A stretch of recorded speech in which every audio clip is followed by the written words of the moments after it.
All right. Hola. Good afternoon. What's up, everybody? Welcome. I'm here. I'm here. And many people are wondering what's the update and what's going on with this search. There is no update. Well, there's a couple things we can talk about. And at 3 p.m., they're having a press briefing, the KSP, Kentucky State Police. So we're going to check that out at 3. But in the meantime, I figured we could talk about a couple of things that I've seen. And one of the first things, it's kind of weird. This is unconfirmed. I don't think this is him, but I'm seeing this picture flying around. And people are saying, oh, I'm being tagged, as you can see. And they're saying couch was spotted on a local cam. But this guy, Chris, here says that's been confirmed it's not him. All right. And he said KCCO. I don't know what's that? Casey County? I don't know what that is. Casey County. Um,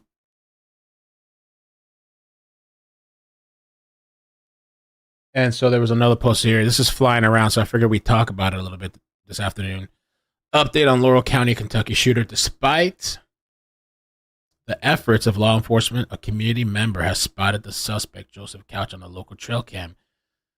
It has yet to be seen how quickly the authorities will act on this information. And maybe during the pressure, maybe they'll dispel this. What time and day is this? This was posted by the U.S. Air Force security member, and then the story was later retracted by the photo. And reading this, it's been kind of dispelled, but I just wanted to kind of, if we could, debunk it while we're here. Regrettably, I do not possess the exact coordinations of the location in the question. However, I can confirm that the photograph was taken in Laurel County, as it was provided by a former classmate. Casey County. There we go. That's what it was. Casey County. I'm gonna have to pull up on the map how far that is, but this is the post that I wanted to show you guys because I'm sure this trail cam thing is gonna be flying everywhere. Harley. Update. Was just informed this guy is a local and nothing to worry about. This post was by no means intended to scare anyone, but rather to make them aware that this guy is still on the loose and could possibly be him. Stay safe. This was sent to me a few minutes ago. Says it's at Casey County. Careful out tonight. That was the original post. So they're saying that this is not the person. Okay. So if you've seen that flying around, I've seen it on Twitter flying around. They're saying that's not him. Let me try to see if I can find this guy on Facebook as well. Mm-hmm. And if you're wondering about like helicopters too, I don't see anything. I was checking. Oh, wait. Why am I not logged in over here? What the?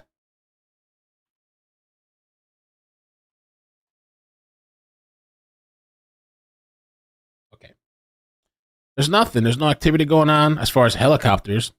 But I did see that they said there was, I think, dogs, and we'll get to that in a bit. What kind of search efforts they're doing, and maybe they'll update us in the press conference as well. Let me see if I can find this guy. Joni,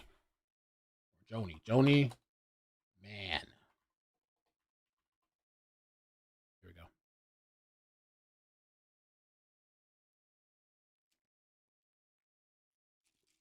Check this out. Let me see.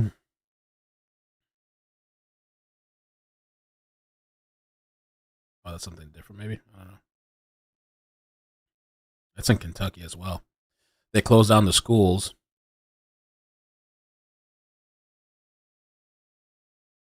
There was a school threat today, apparently, too. Post. Maybe he deleted the post now.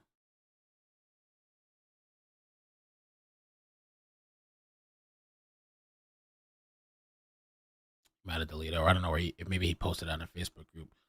But he's saying this person is not the shooter. All right. So if you see it flying around, whatever. And this person replied under and said, why would a United States Air Force security member post this photo on Facebook? Weird how the story has been retracted. I don't know. The United States Air Force has been spotted. United States Air Force has been spotted in eastern Kentucky, mapping the area and allegedly using illegal weapons on you. What? What are you talking about? All right. So anyway, yeah, they closed schools, which we knew. I think that was a good idea because I said last night, I was thinking that this guy, he wanted to kill people and he failed at what he was hoping to do. And so I don't know if he wants to go back out and do it again. Central Kentucky residents were advised to be on high alert as the third day of searches for the suspected highway sniper continued on Monday. Joseph Couch has not been found. He allegedly fired shots, we know that. You need to lock your doors. Authorities resumed the search 8 a.m. on Monday in densely wooded area where his AR-15, ammunition, car, and possibly phone were found. And the phone, the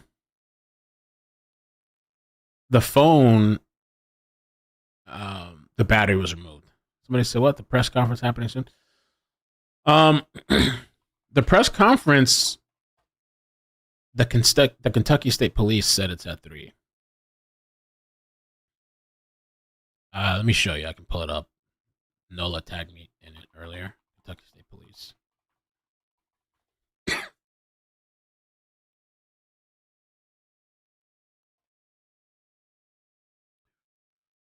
Boom, boom, boom, boom.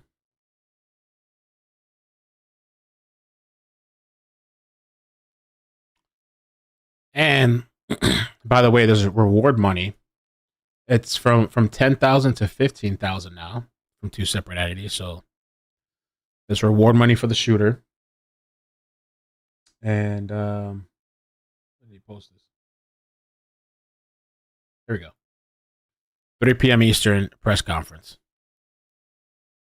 All right. So we're waiting for that.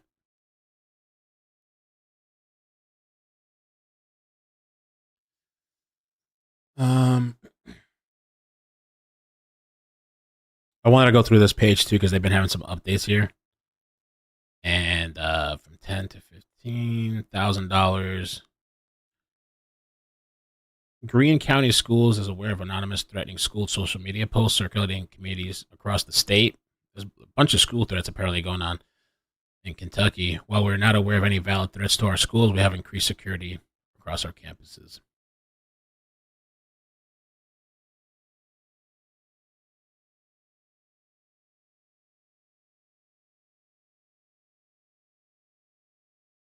There we go. KSP, ATF, and FBI are now doing ground searches for Joseph Couch. There's a post going around on Facebook, a subject of Casey County, but it was confirmed it wasn't Joseph Couch. All right.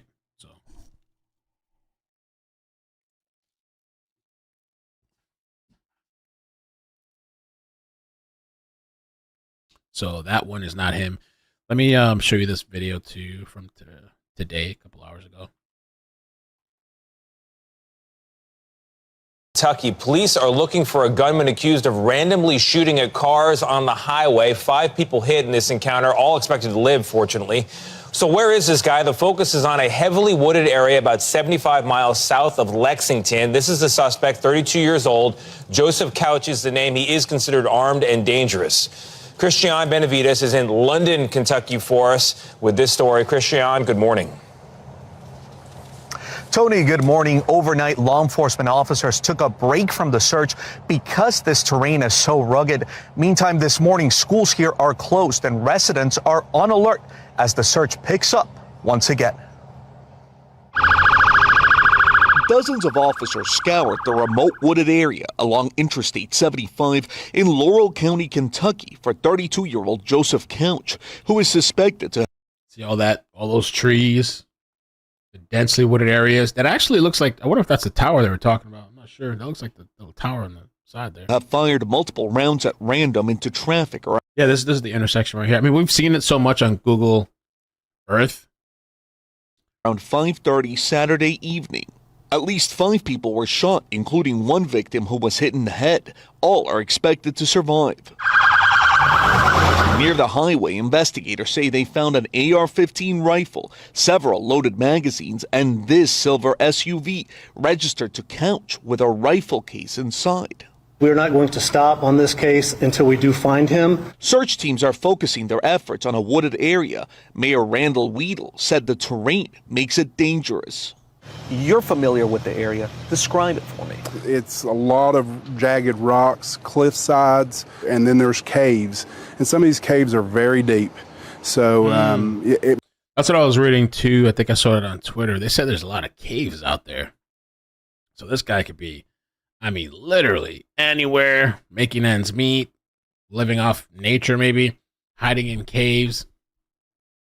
makes it very difficult in our search, even for the dogs. Officials say the suspect bought the recovered rifle legally before the shooting on Saturday and was not on law enforcement's radar. Christina Denoto said she heard a loud noise while driving on I-75 Saturday. She kept going, but minutes later saw first responders in the opposite lane. When she looked at her car later that day, there's a huge dent in my rim, and right above that on the back corner panel, a bunch of paint is chipped off, and we kind of pieced it together that, oh my God, we were probably in the crossfire. Officials confirmed Couch has a military background, including 4 years with the National Guard. This morning, the sheriff's office is getting hundreds of tips, and they're sorting through every one of them. For the urgent manhunt. We're going to do this too. You're in the back of the truck? Let's watch this. We're bringing a News Nation's Law and Justice Control. I'm going to do a poll because I'm curious what you guys think about. Do you think this guy's even alive? Do you think he's dead? You know, whether he offed himself or he succumbed to, the outdoors, whatever. Contributor and former FBI agent Jennifer Coffindoffer for further analysis. Jennifer, thanks for joining us tonight. Thank you for having me. So we know the search for the suspect still very much active. We just got that update 27 minutes ago. What specific challenges are crews facing in this area? Well, there are many challenges. First of all, we have to look at the suspect. The suspect is formerly military. That's a very important point. He obviously is very familiar and steady with a gun. That's also an issue. We know he abandoned his AR-15, but what other weapons might he have? In addition, this rural area, you can imagine the bugs, the varmints, the foliage, everything that is going to obscure law enforcement from finding him readily. Yeah, which was why it makes sense they believe it is so important they make progress before it gets dark again. We can see how densely wooded this area is. Why do you believe Couch? So far we got 300, it's going up and up and up, but a couple hundred people have voted. So far people are saying they believe he's alive. 64% believe he's alive. There's 36 dead. I think for the moment being, I think he's alive. This is day 3, I think, right? They're saying day 3. I think at this time, somebody could survive out there, even if he didn't have food and water for at least 3 days. But yeah, he's, I don't know. I wonder how prepared he was. I was watching a little documentary this morning too. I didn't get to finish it, about that Mandalay shooter. Remember that guy? The Vegas went up in the hotel and sprayed people. I think he shot 1,000 rounds, and he had multiple. He had a bunch of suitcases, multiple guns. He broke the glass in the hotel with a hammer, and he just rained down. I think what he did too is I think he had all the guns loaded, ready to go. I think so he wouldn't have to reload. His upbringing was kind of weird and interesting. I think his father was like a bank robber, a habitual bank robber, and his mother left, and the mother told him that his father was dead, and then one day his father's like on the FBI most wanted, and he found that his father's actually alive. And that guy had a lot of money. And he was into gambling. I think he had a gambling addiction and alcohol addiction. And this dude went up there and killed, I think, 50-something people or whatever. And the Jason Aldean concert, yeah, the concert. It's so crazy. Like I went back and looked a little bit. I was watching this morning because I was starting to think about all these mass shooters and what the hell is going in their head. And this guy, apparently, I never knew this. He had plans to go to other places and do more shootings, but they confronted him. He had a camera, I think, outside of his hallway, in the hallway hotel, so he knew when people were coming. And the cops had to blast the door open, and when they got inside, he was already dead, self-inflicted gunshot wound. That thing is crazy. That story is like, wow. I think it's the biggest mass shooting in the U.S. I'd have to double check that. Oh yeah, and that girlfriend he had, he gave like $100,000 to his girlfriend, I think, to go buy a house. Yeah, that girlfriend, she left her husband of 25 years to be with that guy.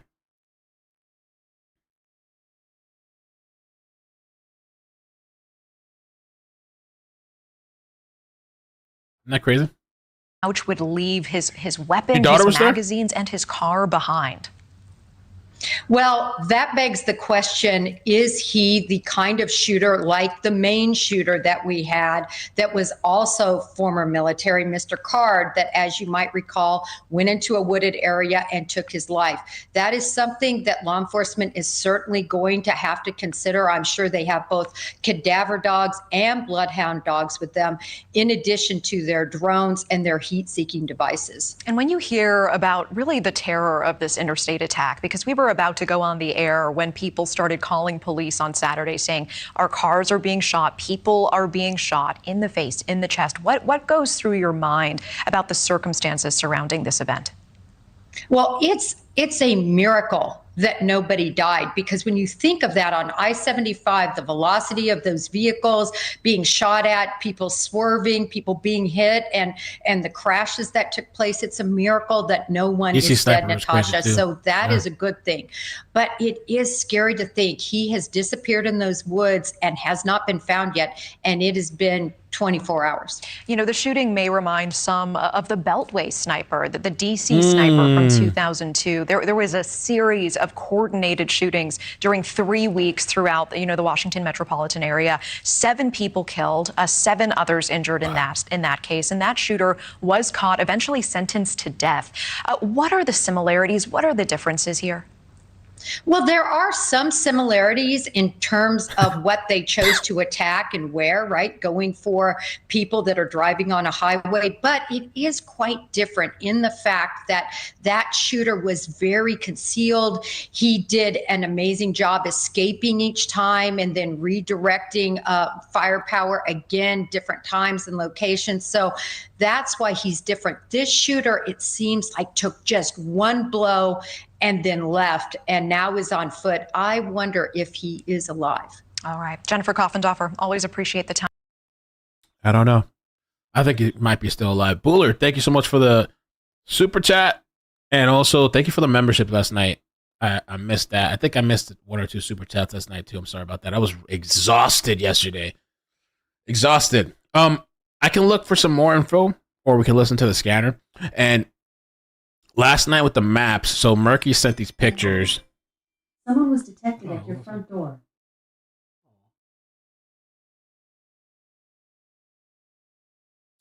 Last night, sorry about that. We were trying to find the exact location, and we did on the Google Maps thing, but it was a bit of a struggle, and the chat was kind of crazy, and people were trying to help me out. I appreciate that. It was kind of funny. But we did figure out the spot. Let me show you the pictures in case you guys are still kind of wondering, like, where was this guy shooting from or whatever. I'll show you this, but I can also show you on Google Maps. But Coffin Day for blows. Oh God.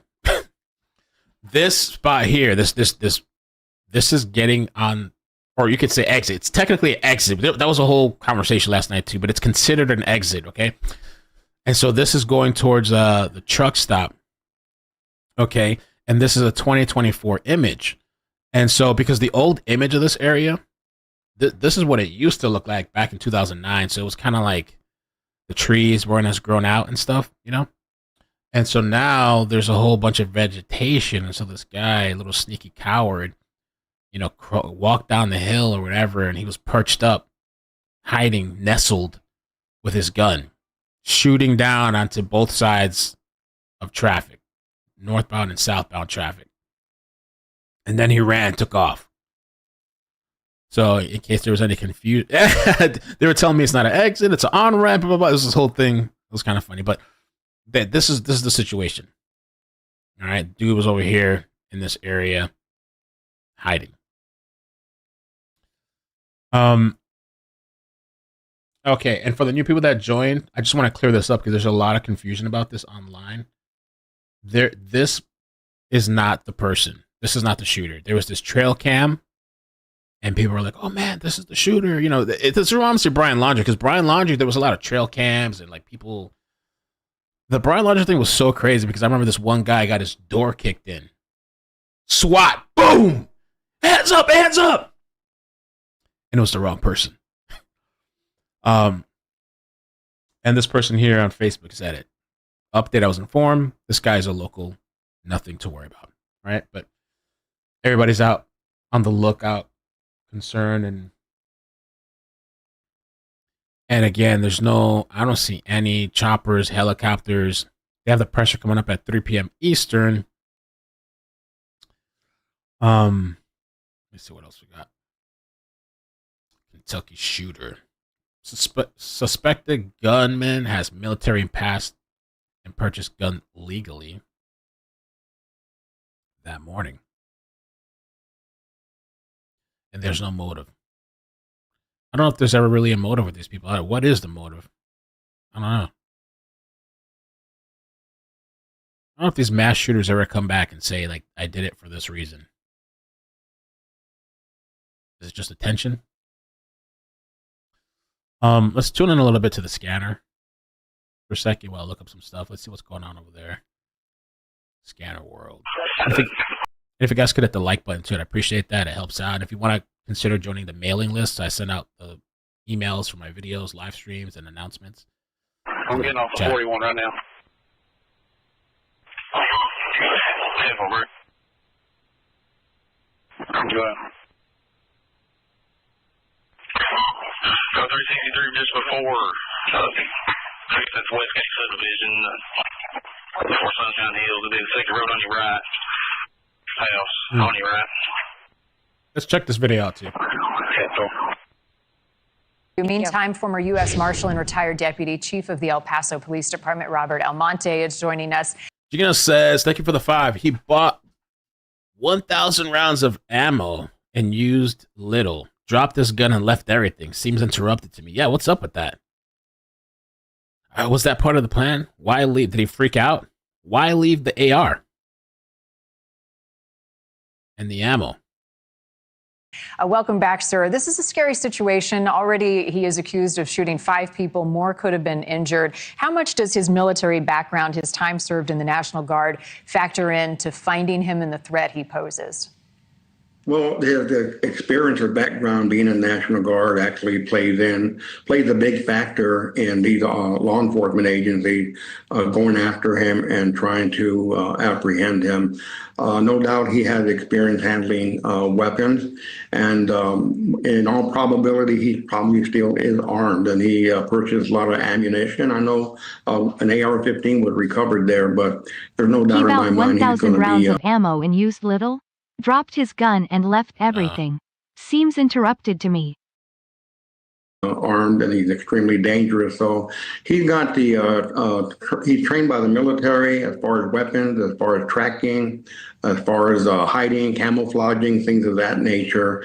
So law enforcement does have a challenge, but there's no doubt in my mind they're going to apprehend him. Right now they got a perimeter secure, and they feel pretty confident that he's within that perimeter. So it's just a matter of sending in these large number of law enforcement officers and K9 to track him down and arrest him, and not get him to flush out and arrest him as he's trying to make an exit from that area. Yeah, I mean, part of the concern is now he's been gone 3 days, and as more time passes, it becomes more dire. He becomes more desperate, which is why you heard local police send out that warning to check your cameras, stay alert, be careful on your properties. How much more difficult does it become as investigators add days and days to his disappearance and trying to locate him in protecting the public and their safety right now? Well, it becomes more difficult, but again, I think the advantage that we have on. That's a good question, Sandollar. I think it's going to read your message out. Where was he living before the shooting, in the woods or at home?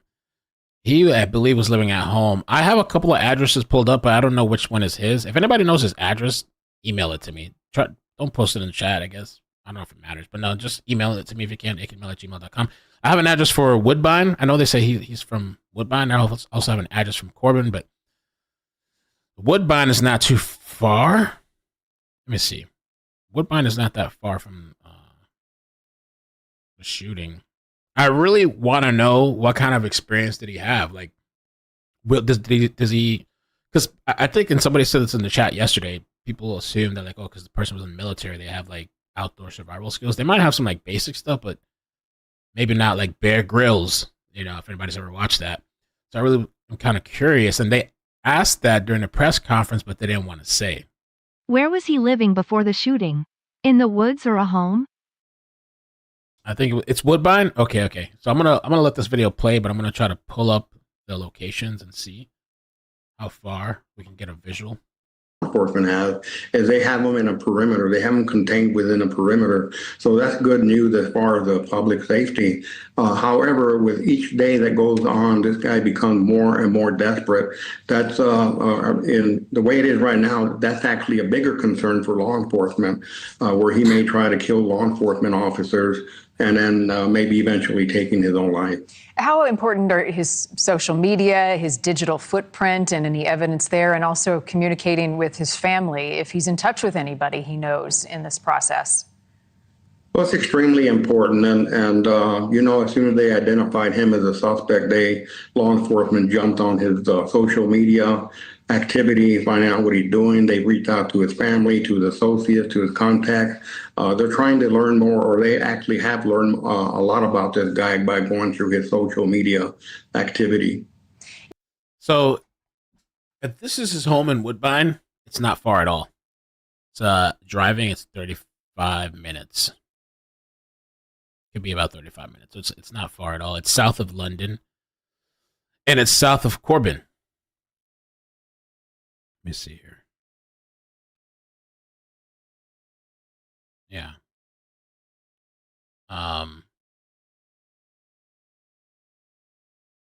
It's not far at all.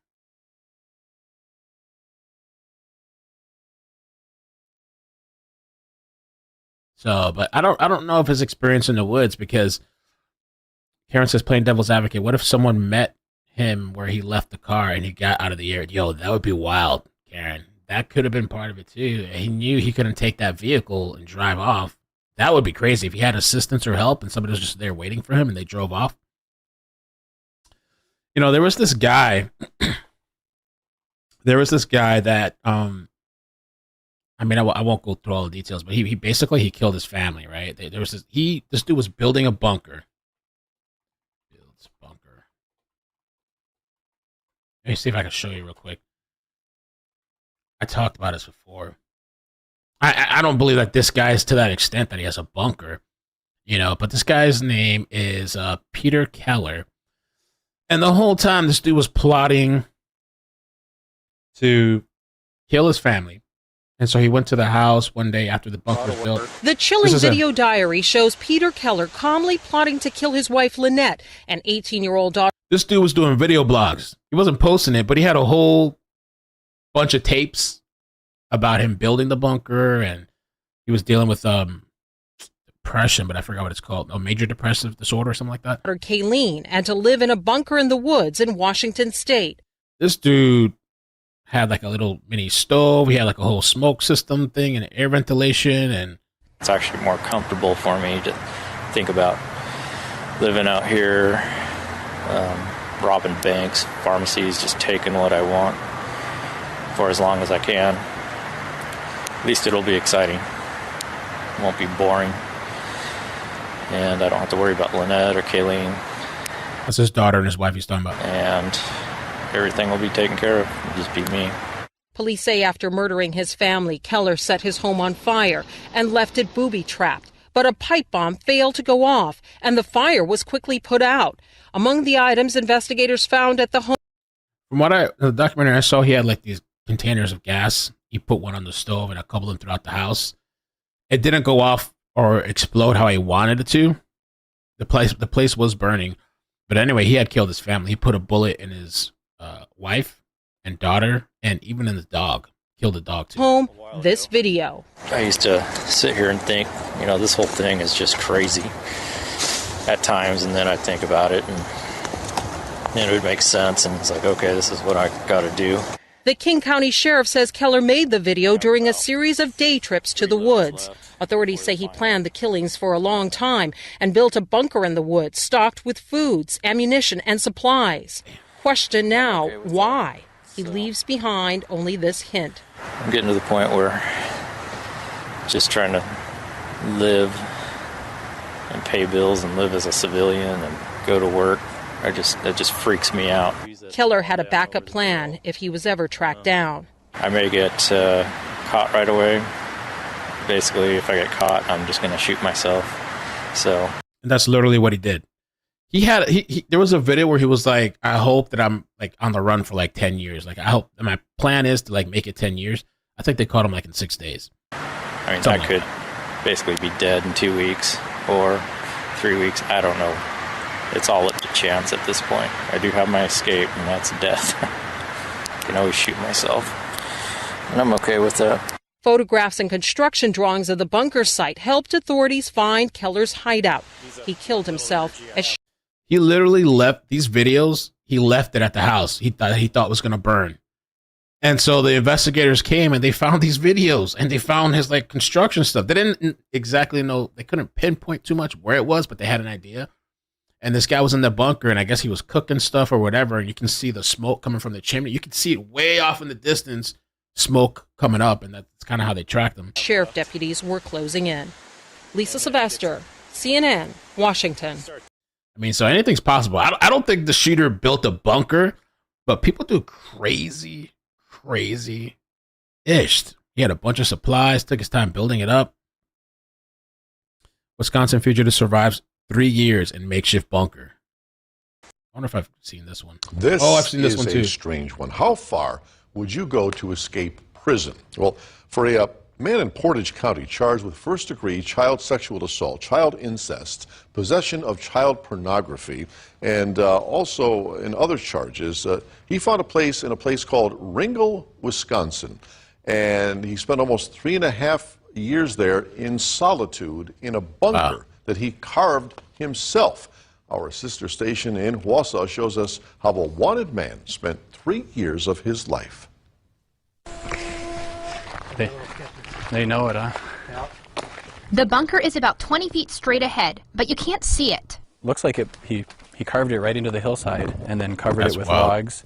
Jeremiah Button cut the tops off some trees and planted others to build the underbrush around this bunker. Look at that. Detective Jeff Stefanik and Deputy Matt Kecker, who was there Friday night, showed me the way in. For almost 3.5 years, Jeremiah Button lived behind this store, living off items he found in the landfill a half-mile away. It's still very organized. You can see all his food on the left.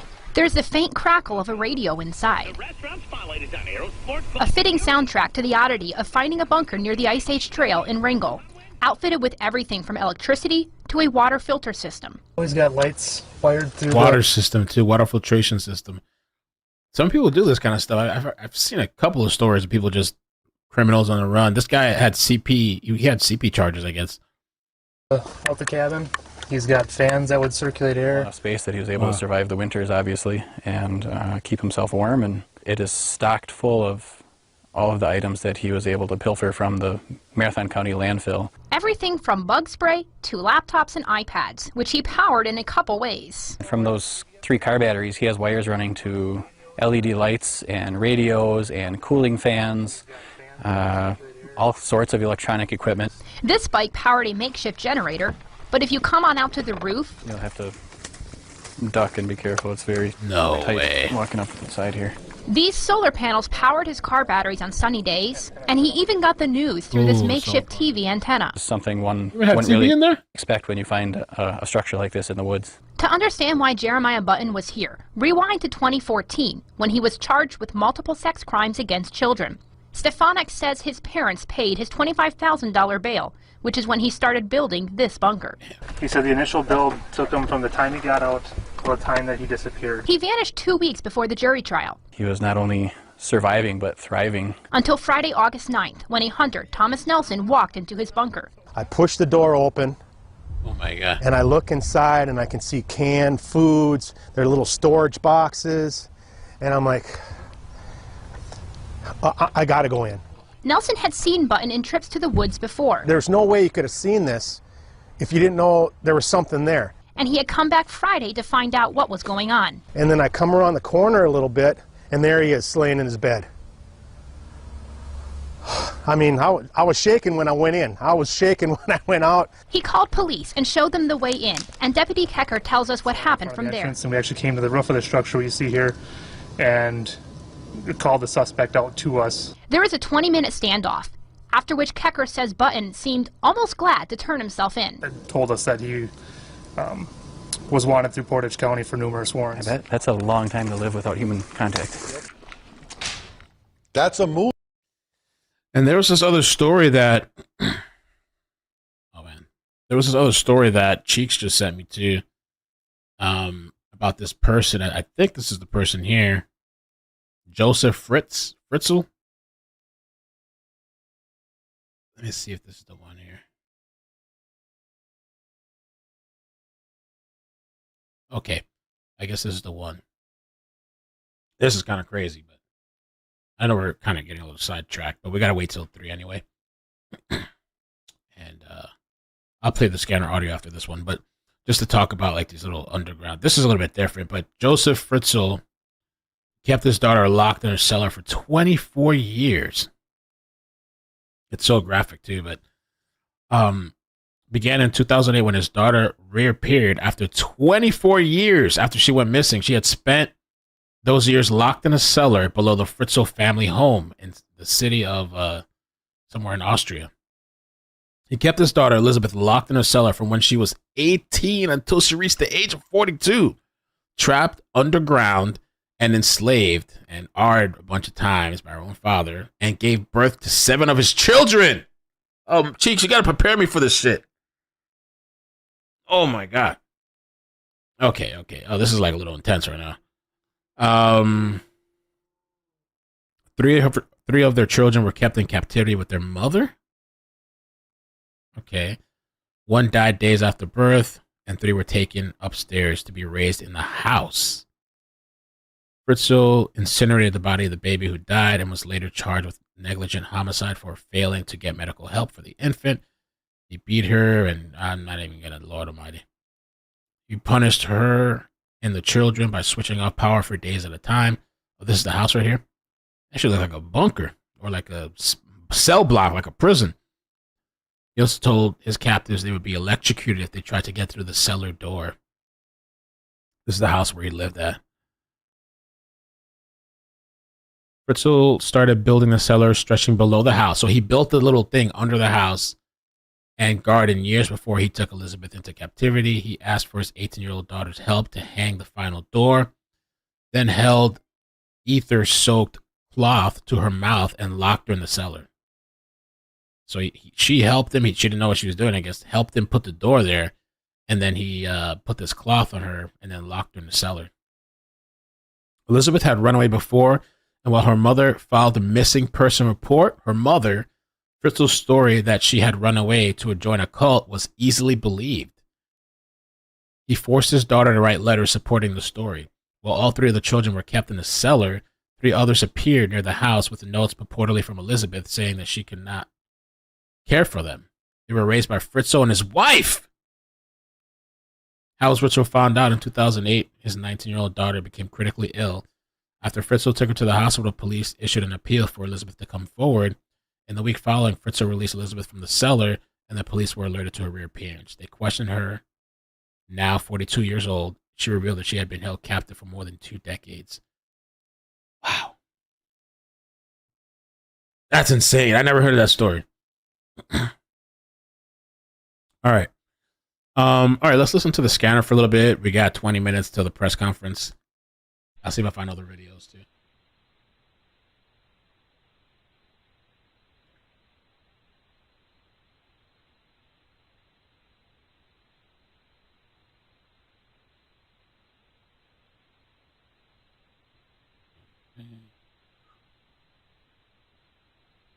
That's wild, man. Crazy ass story. But yeah, I don't think this guy's in a bunker. Kentucky shooting suspect league brought AR. Man, we do want to pivot to some breaking news that we from last night. manhunt. I'd love to see some like drone footage of those woods, like the area above. There's a movie about it. Elizabeth's mother is still alive, too, at the age of 89. Wow. Murky says nothing on scanner. Quiet, just day-to-day shiz. Okay, I figured.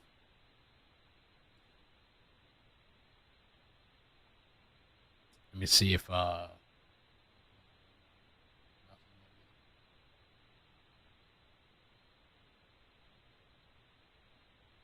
you know what I saw that was really nice? Let me see if I find this post. There was a post where the police were thanking people have been sending supplies like food and water and stuff like that. I don't know where I saw it.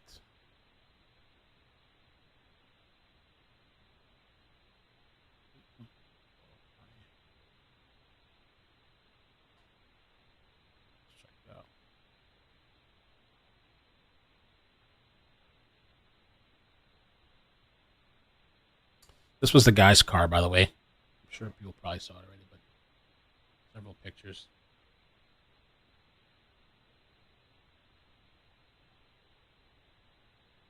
That's what it looks like. Oh, here we go. Here's the post I was talking about, I think. No, this is not the post, but this is the mayor. Oh, he just made a post. Let's check this out. So Mayor Randall Weddle. Here's a clearer perspective. Below is a vast wooded area, accompanied by pictures of many caves found within.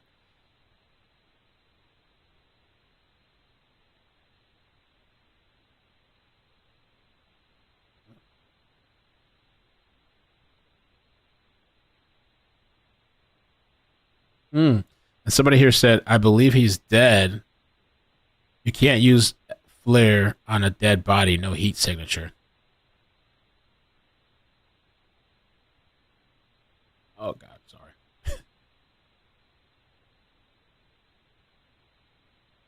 This is some pictures of the terrain. Caves, I guess. Wow.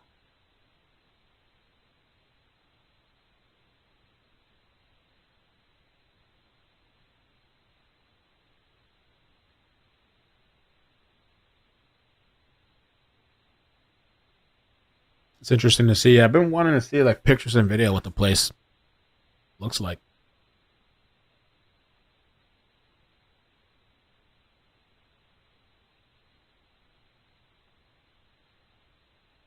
Wow.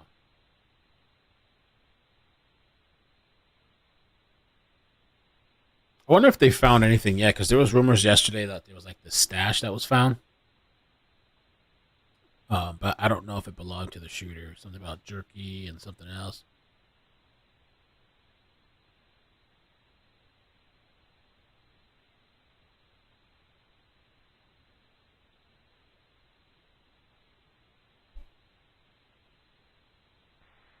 I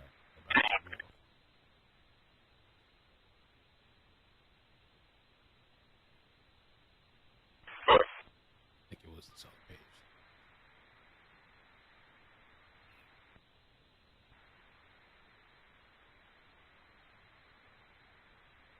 The reward money. 26.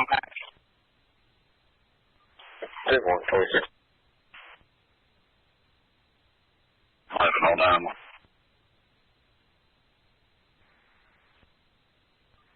I'm 98 out here, third position. Yep.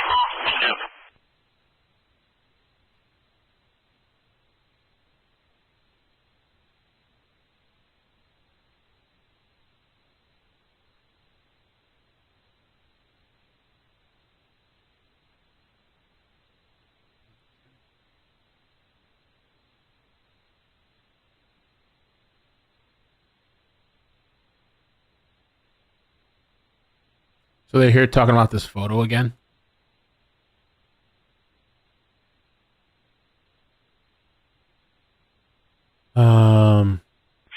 on, I'm back down to 7CP.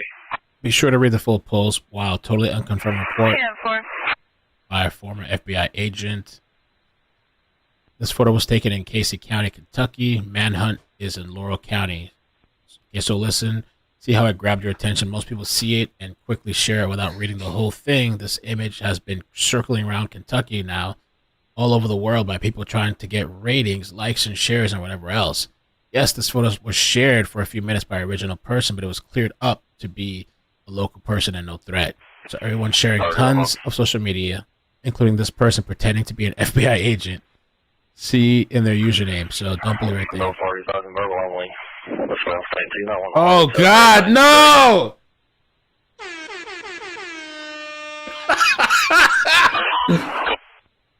No! We're going to separate for the night. I won't be...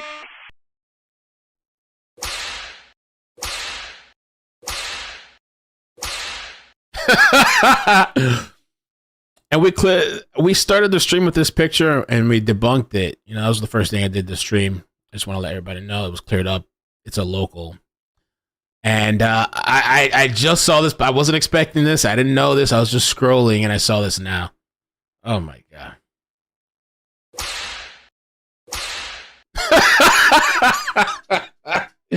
I can't, man. I just can't. I can't.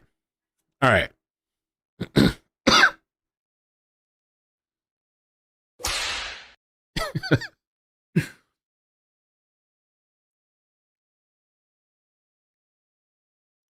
Lord Almighty. All right.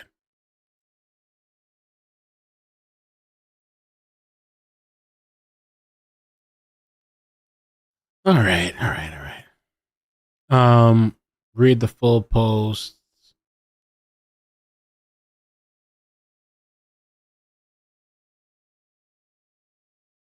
Yeah. Lord Almighty.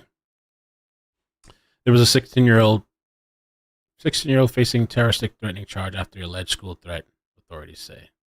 Marion County High School. We got about 10 minutes for the press conference.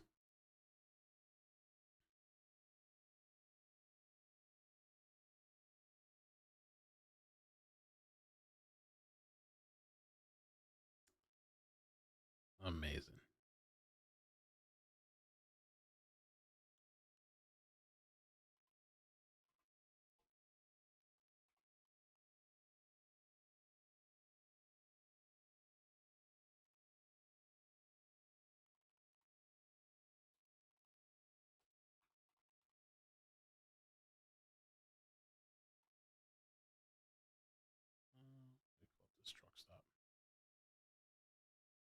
Yeah.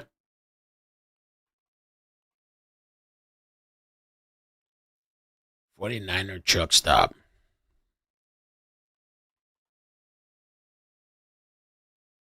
Oh, I didn't want to do it on that. Okay.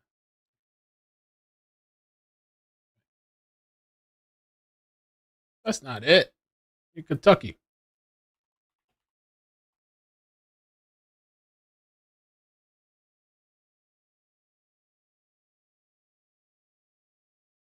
All right, let me start loading up these press conferences if I can find them, because sometimes they start a little early. We'll see what they have to say. It might not be much, but remember the Robert Card manhunt? This is very similar. No, I don't. The name sounds familiar, but I don't think I remember that manhunt.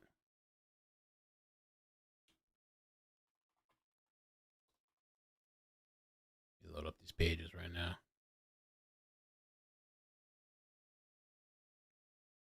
Reward money's gone up. Yeah, I like this page too.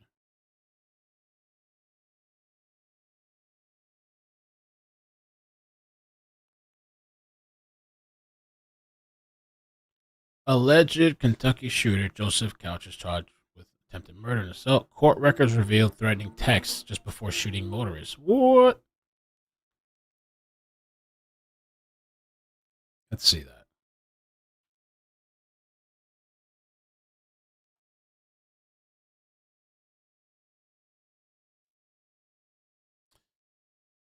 Wait, that's a different article.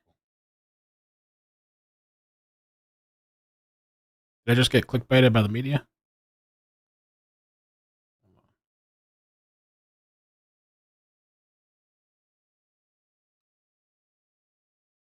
Oh, okay. That was me. So they're saying he sent text before? Oh, no. I gotta make me sign. I don't want to sign up. All right, let's see like this. Shortly before opening fire on unsuspecting travelers on the interstate, Joseph Couch sent a chilling text to his ex-wife pledging, "I'm going to kill a lot of people." And he added, "I'm going to try at least." He sent the follow-up text, "I'll kill myself afterwards." Wow. Wow. He might be, maybe he's dead. Maybe he is dead. That's why they can't find him.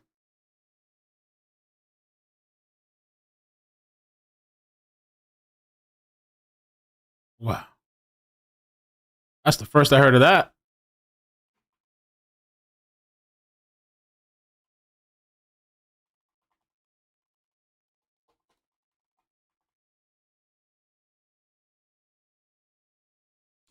Joseph Couch. Joseph Couch. Let me make a little tweet.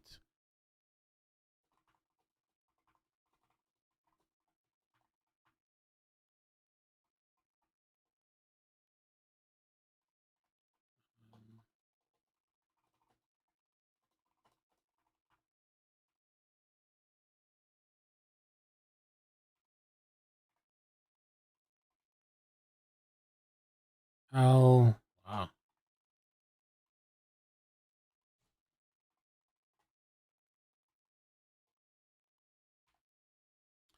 Okay. Let me refresh that. It's interesting. So he might be dead. I don't know. Let me refresh this page. Oh, now they're talking about it. Yeah, I'm going to kill myself. They're saying, oh, I should stop saying that, right? I don't think YouTube likes that. That's what they're saying, though. There's an affidavit.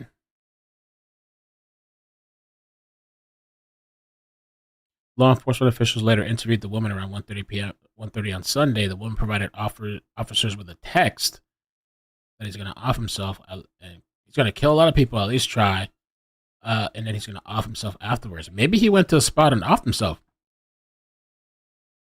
Oh, thank you, Robin. I'll take a look at that after here. Hold on. Me.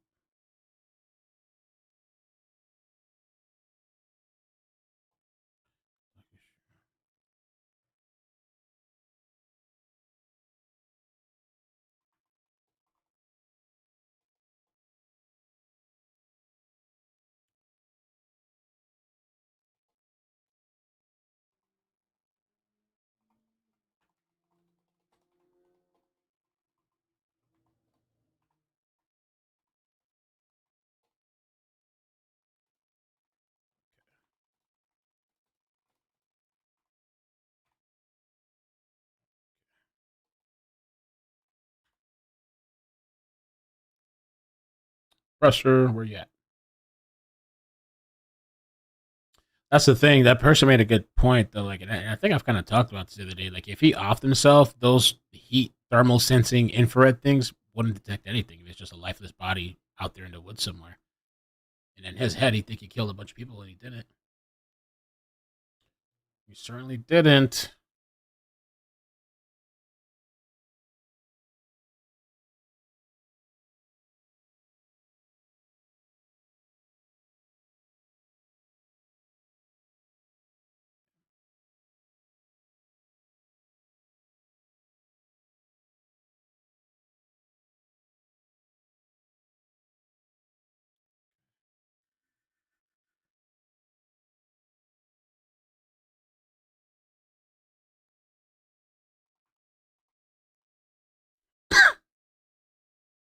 Oh, Robert Carr was a perpetrator of the Lewiston shootings, killing 18 and wounding 13. There was a manhunt very similar to this. He offed himself so he wouldn't be. Oh, okay, okay. Oh.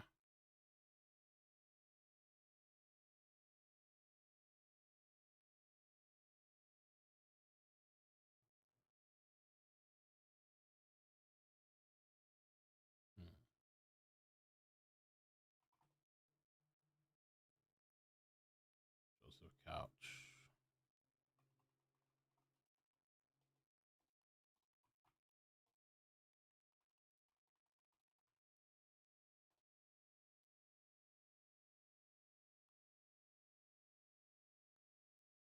Okay, I don't see anything yet.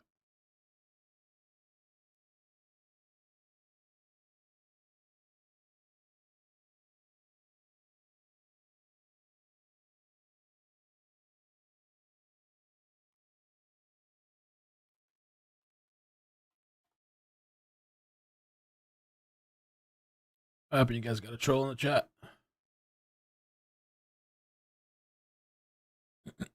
Just hold on, guys. I'm waiting for this presser.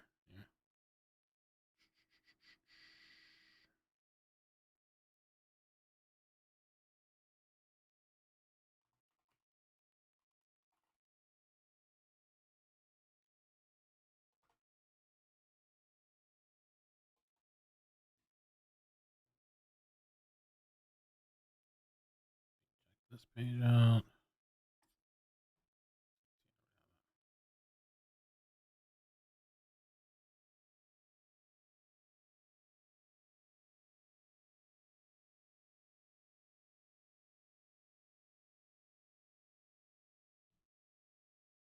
Here we go. All right, guys.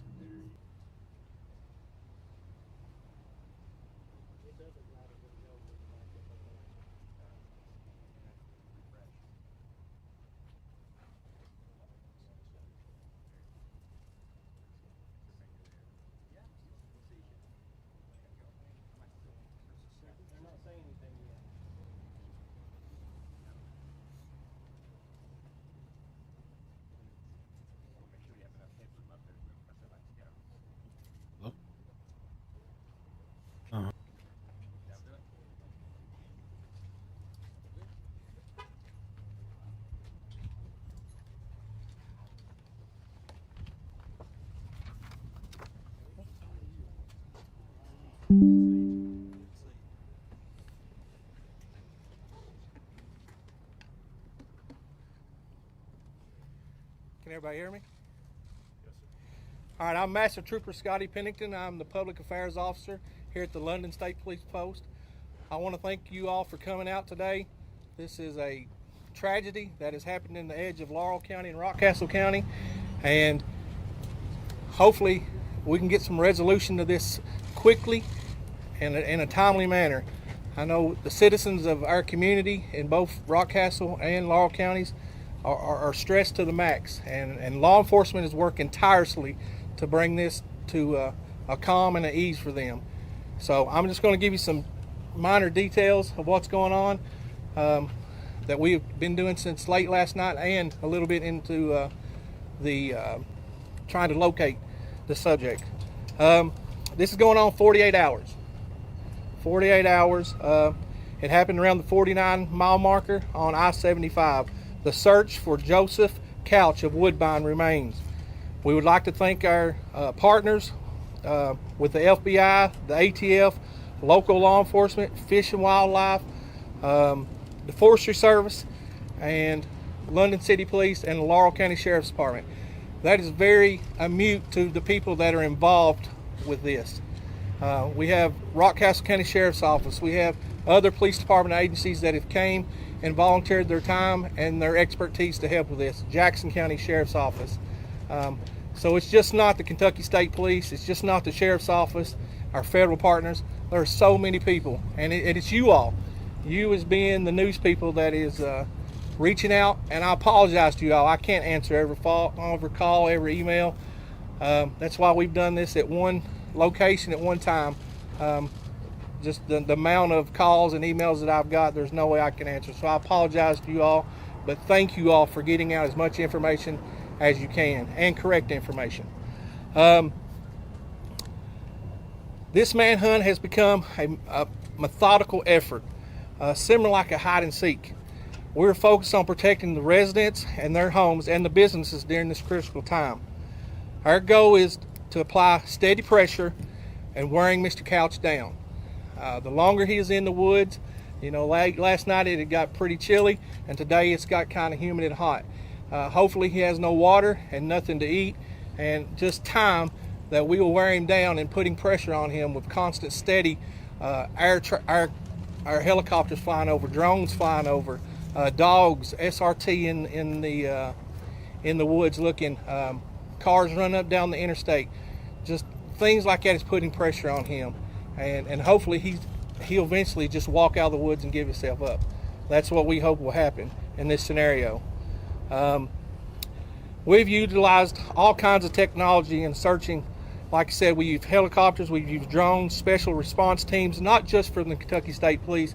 We've had the Laurel County Sheriff's Department, their special response team. We've had the FBI, we've had the ATF, we've had numerous local and small agencies that's volunteered their special response people to come and also assist in this.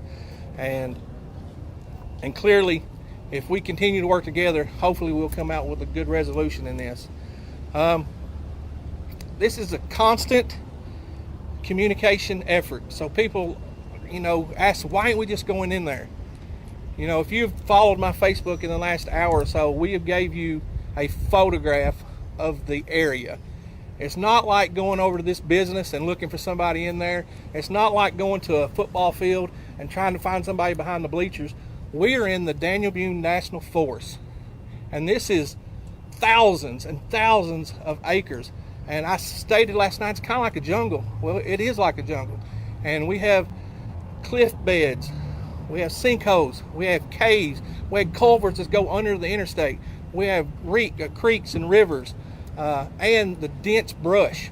I mean, it's not something I can just take my dog for a natural walk through. Yes, there are paths, but when we're looking for somebody, we have to go through those dense areas. We have to go and make sure no rock is unturned to find not just him, but to find evidence. And when you do these things with all the people involved, you got to have communication. So there's not a direct line when you first get there, even maybe the first day, that the FBI can talk to the state police can talk to the sheriff's department. We have to tie those networks together and go out and do grid searches. Find certain areas that you're going to go and not track in behind each other. And also, you got to know who's to your left and to your right, and make sure they're safe. And you go very slowly, because not just you're looking for him, you're looking for evidence. You're looking, and yesterday we was able to obtain some evidence that the Sheriff's Department is working on their investigation side of it. And I'll explain that. A lot of people's kind of confused. Hey, what's the state police's role? What's the FBI's role? The Sheriff's Department. The Sheriff's Department is working the criminal investigation part of this. That means there was an active shooter on the interstate that harmed people. They shot people. They will be presenting this case to the Commonwealth Attorney here in Laurel County. And if for some reason the feds think there's a federal charge, or they believe it to be a federal charge, they can step in and help the Laurel County Sheriff's Department with that.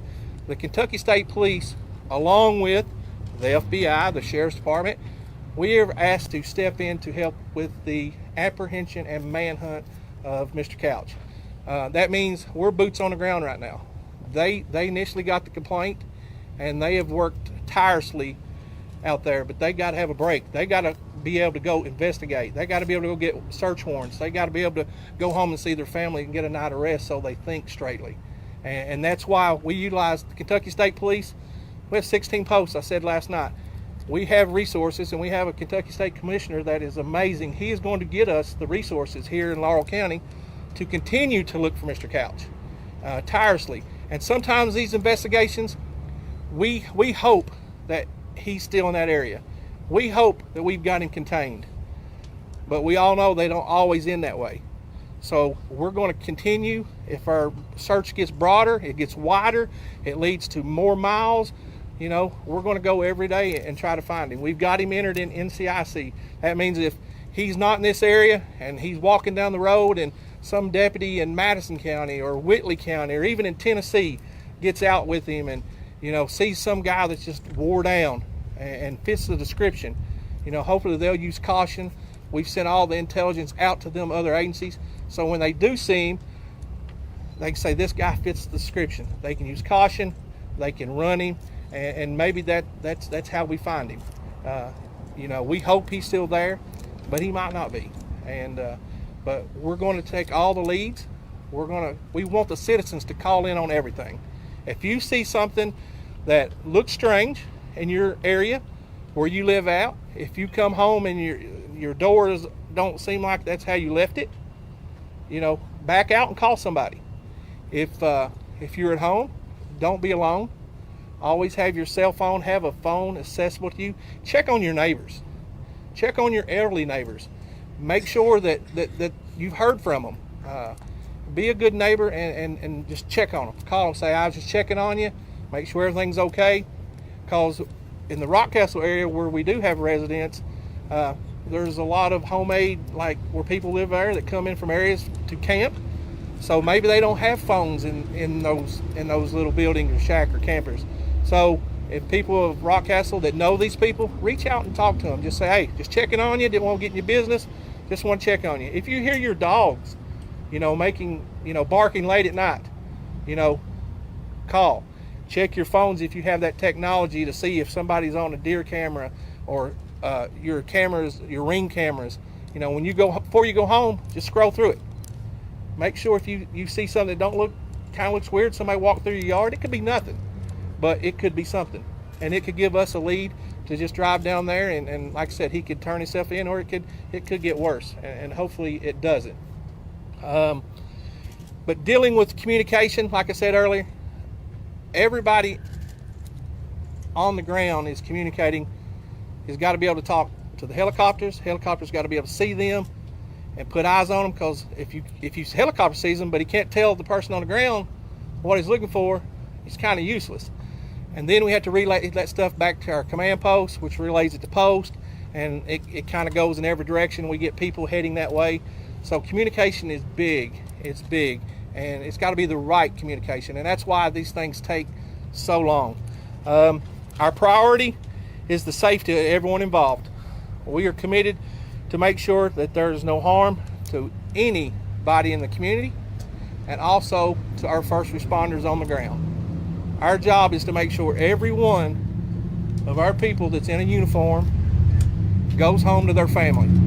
And that's our first priority. And if we have to go slow and like a snail, that's what we're going to do.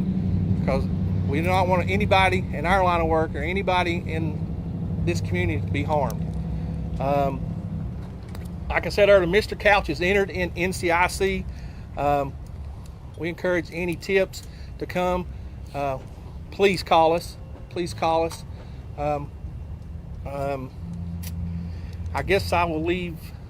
I will clarify some things for y'all that was kind of early in the investigation about his military service.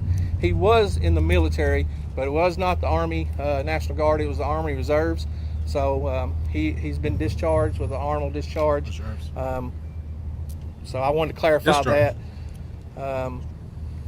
So I can open up the floor for questions for me or anybody in behind me. Have you seen any evidence today that he is still in the woods and still alive?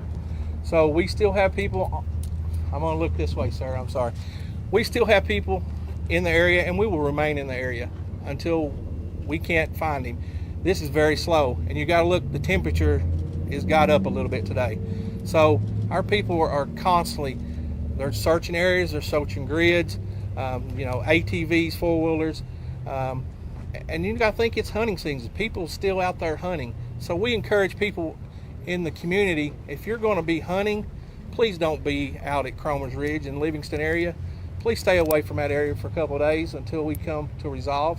And people out in the community, don't have somebody that, I'm going to save the world, I'm going to just go out and go find him myself. Because not only could you get harmed, you could get killed. And we don't want that to happen. And so as of this time, the evidence has not come that we have located him, but it's very slow. It's a very slow process. Trooper, any update on the victims? That's been a little confusing in the early stages of this. Still 5 hit by bullets on the highway. Is there a car crash, I understand, or what can you tell us about the victims? So that would be part of the Sheriff's Department's investigation, and I apologize for that. I know bits and pieces, but not everything, and how many vehicles have been hit, car wrecks, I don't know that. We're here to find Mr. Couch, and that's our primary focus. Now, if we get information that helps the Sheriff's Department, we're going to share that information. Vice versa, they're sharing information with us. It's vast. I mean, it's moving you know, people's like, oh, you ain't getting information. Trust me, we're getting information so much it's overload sometimes. Who is Sarah Mills and what's her relationship to the suspect? I apologize. It's the first time I've ever heard that name. What was in the affidavit? I didn't get the search warrants. The sheriff's department did. I'm sorry. Yeah. Scotty, is there any evidence, you've seen any evidence out there saying there was anybody involved in helping this guy other than him? At this time, you know, that's part of the investigation. Personally, I haven't, and I don't know if the Kentucky State Police has. Our job is just to try to locate this. It's something you might be able to ask another representative behind me, but today is us finding this Mr. Couch. I'm looking at some of the details here. It seems like he was. Yes, sir. The search beyond the forest. Can you help? At what point do you expand the search beyond the forest? Well, we're gonna keep going. I mean, it will probably expand, and that's just the job we signed up for. We're gonna go as far as we can go until something leads us somewhere else. And you know, this ain't something we're gonna pack up and go home, because the citizens of Laurel County and the citizens of Commonwealth or Rockcastle County, they expect that out of us. And this is not easy. It's tiresome, you know. And let me also say this: you know, crime just isn't happening in Laurel County today. It's happening everywhere. So, you know, the Sheriff's Department, the Kentucky State Police, we have to answer calls in other communities, even in this county. And so we're going to continue to answer those calls. Don't hesitate to call us because you think you're bothering us because we're doing this.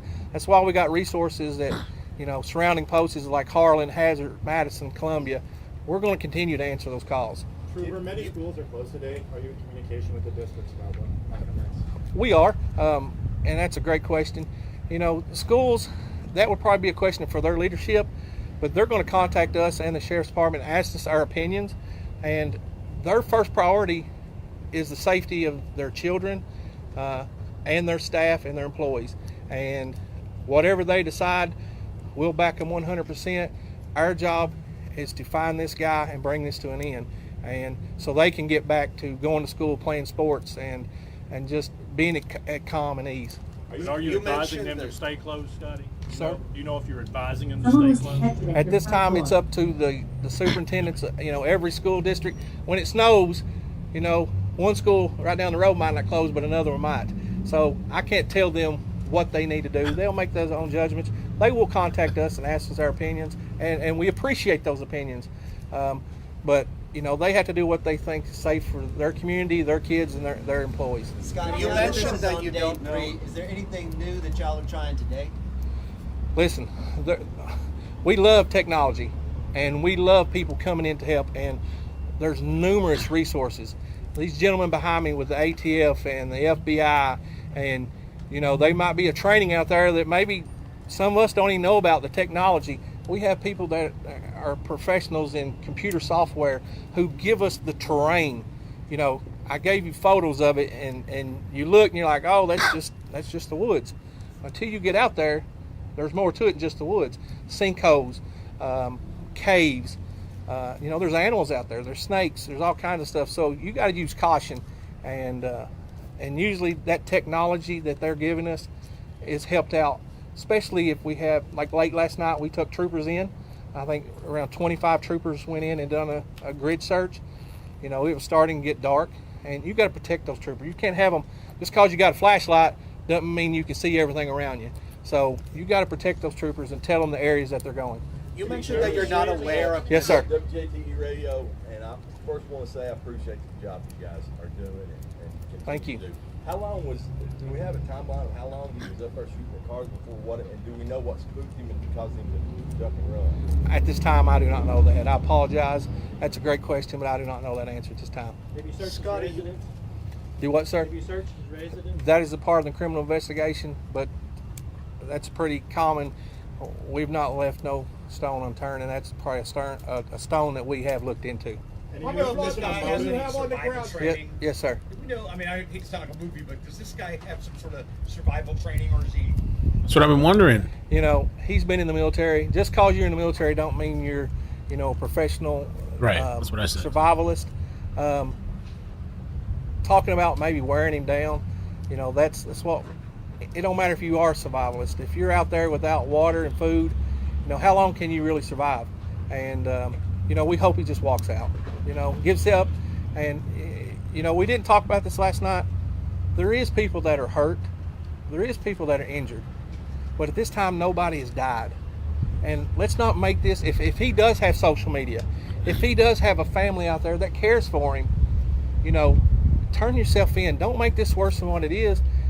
Just give up and make our community get back to what it is. Yes, sir. Yes, sir. Can you speculate as to what his motive may have been? I do not know, sir. I apologize. I do not know that. And as a follow-up, I'd like to ask, how many boots do you have on the ground that are out on this search? Well, I was there early this morning, and I probably seen over 100 cars. Not saying there's 100 people in the woods, because we kind of take them in groups, and you don't want to take, because you got crossfire. If something bad was to happen, you don't want to put people in harm's way, and you want to keep them separated. So I'm not going to say we got 100 people in the woods, but I say we have teams and we have groups, and we keep them out there, we bring them back in. It's kind of like a canine. You got a bomb threat in a school, you can't walk one dog through a whole school. You got to bring them back for water, and that's what we're doing here. We're bringing people back in, let them get refreshed, and then they go back out. And that might be something. It might be today, and it might be a week from now, but we'll continue to do that. You believe he's still alive? I don't know the answer to that. The man upstairs probably knows the answer to that better than I do. And what percentage odds would you say? Well, the weather's not being that cold, and it's not been that hot. So He had mentioned to his ex-wife, though, he was going to kill a lot of people himself. That's the first I've heard. I'm sorry. The affidavit that you had that was released said that he said he would kill himself. So. Okay. I didn't do the search warrants. Trooper, what does it mean that the AR-15 style rifle was found and that the phone with the battery out? That's the reporting I'm seeing, and I'm sorry, I'm coming to a cold. Yeah. If I'm a resident, I might take some heart in the fact that the gun was left. And I don't love the fact that the battery was taken out of the phone, indicating maybe we're a trace technology. As an investigative point, what does all that say to you? Well, that says to me that the FBI and the ATF and people that deal with that stuff on a daily basis, and our intelligence with the state police, they will dig all in that stuff, and it's not something you can get overnight. But if they find it, they're going to pass on the information, and that'll be a part of the investigation. That if he was to come out, that would go to the criminal portion of this investigation. Trooper, you mentioned that you weren't aware necessarily of the affidavit of Ms. Mills in there. Do you know if any of your partner agencies could shed some light on the text messages that were part of the affidavit, and if that could speak to his motive and whether or not he may still be alive? That's something maybe the sheriff or... I'm sorry, Sheriff, I didn't see you back. Well, that's... like I say, the case is still under investigation, and I'd really rather not get into that at this time. We're concentrating the efforts right now, state police, trying to apprehend this guy, and that's our main focus. Yes, paperwork has been obtained, signed by our Commonwealth attorney. It has been executed, but that's today, and I'd really rather not get into the investigation. We're going to try to lay hands on him, and then we'll process all that through court. And so I wonder at what point, how long is the search going to go on if he did do what he said that he was going to do in that text message? We'll search until we can find him, until we exhaust all resources, and we're not going to quit. We definitely want to, lay hands on him and bring him to justice. Looking at some of the details in that affidavit, I mean, there's some critical points that would identify him. I mean, do you ever get the sense that he wants to be caught or found? Well, I've not got the sense that he wants to be caught. It'd be pretty simple for him just to walk out or step down 75. I mean, we're looking. I really don't know, but I wish we could, lay hands on him and bring him in. Sheriff, I know that you have a lot of the state and your officers. Have you brought the U.S. Marshals in to assist in the search? Marshals are included in the investigation, yes. Sheriff, can you talk about the victims, if you don't mind, up there at the podium? The victims are, there's no fatalities.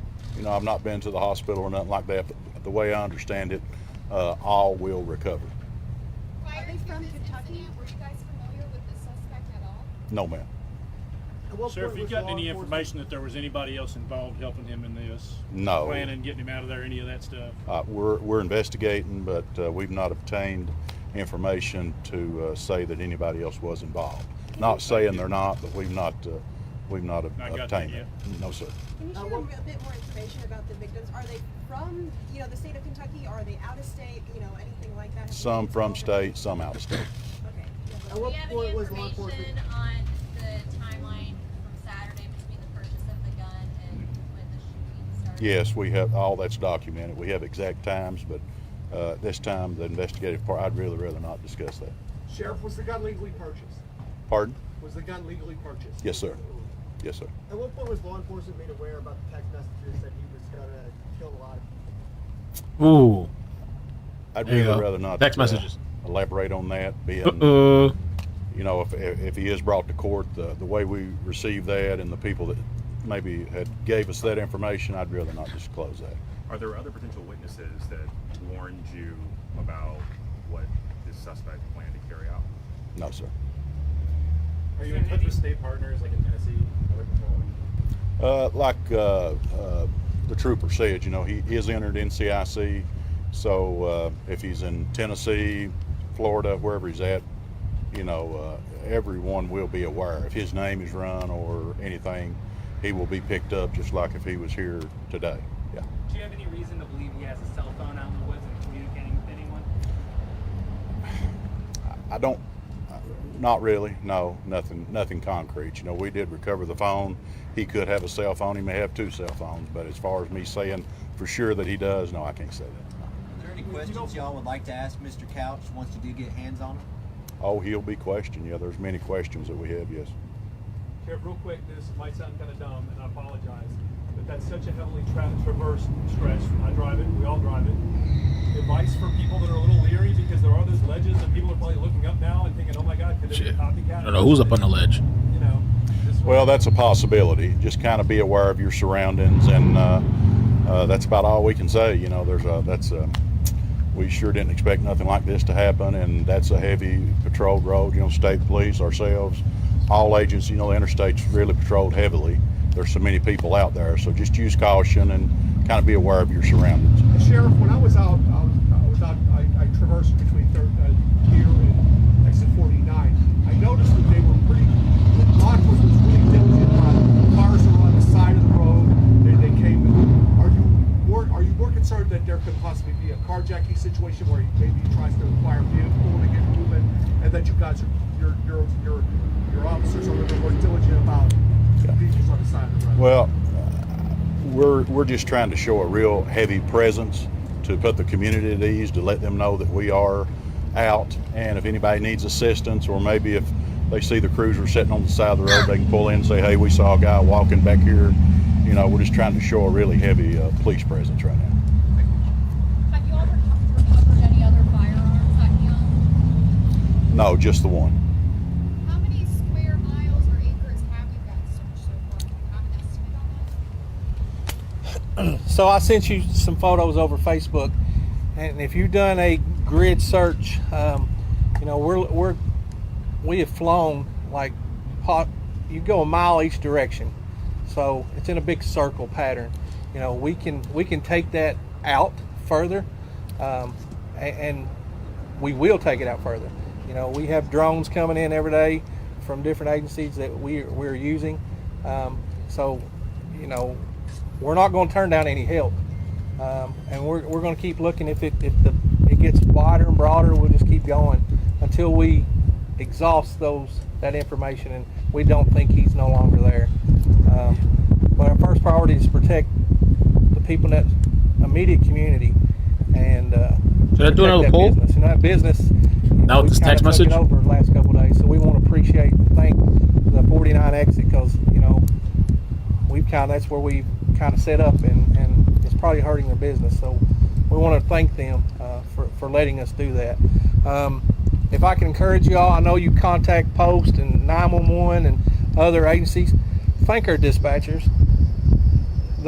We have people that are working tremendously, like barely any sleep, because they don't want to leave, because they want to be a part of what's going on, and and they work really hard. So be patient with them too, because they're going on not very much sleep like some of us are. So we might be a little grouchy. So don't just be nice to them and be pleasant, and they'll try to get you the information, and they'll send me emails left and right. And I apologize, I cannot answer them all. Just call me or text me, and I'll try to help you out the best I can there. Any more questions? Will you all be holding any more media briefings today? Probably not today, unless something sparks up, and we would immediately put that out on a press release, and I would share that with the sheriff's office, and he would share it, so we would get it out to you all as fast as we could, and it would be like, hey, come here in an hour or so for another a meeting. Tomorrow we'll probably do the same thing. Hopefully we'll come up with some more information tonight, but the biggest thing, we encourage the community to stay strong. Please look after your fellow neighbor. Law enforcement, we will do our best to be on every little road, every interstate, but check on your neighbors, especially the ones that that can't get around easy and that are in fear. Check on them, and we'll even do extra patrol if they want us to. So thank you. If there's not any more questions, we'll conclude this. Thanks, Scott. Appreciate it. Thanks, Sheriff. You too, sir. All right, guys. So, I mean, not really any new news besides the text messages, which the cops didn't want to talk about it. But if you're just joining, you didn't hear. There's these text messages that came out that apparently this guy, the shooter, texted his ex-wife the morning of the shooting. It says, Laurel County Sheriff Deputy, prior to the shooting, Laurel County Dispatch received a call from a woman who claimed Couch texted her that he was going to kill a lot of people. The police later interviewed the woman, 1:30 Sunday morning, and provided officers with the text where he said, I'm going to kill a lot of people, well, at least try. And then he said he's going to off himself afterwards. So I was thinking this guy's still alive, but with that message, maybe he went off to a spot and offed himself. I don't know. In his head, he thought he would probably, these people don't make any sense too. I mean, already to do a mass shooting, I can't even comprehend, or even, you can't even put yourself in the place of a person like that. I don't know how, why, what's the, the motive, what are you getting out of this? And if he is deceased, in his head, he thought, wow, I did a whole bunch of damage, I killed people. I mean, he did hurt people, but he didn't kill anybody. And he offed him. If he really is dead, he offed himself. What's wrong with these people? Okay, the other thing too, I'll talk about it again. This picture is circulating everywhere. Like I've said, I started out the stream like this because sometimes when I'm covering big stories like this, we'll have like a little debunk segment. And so I saw this morning and I was skeptical.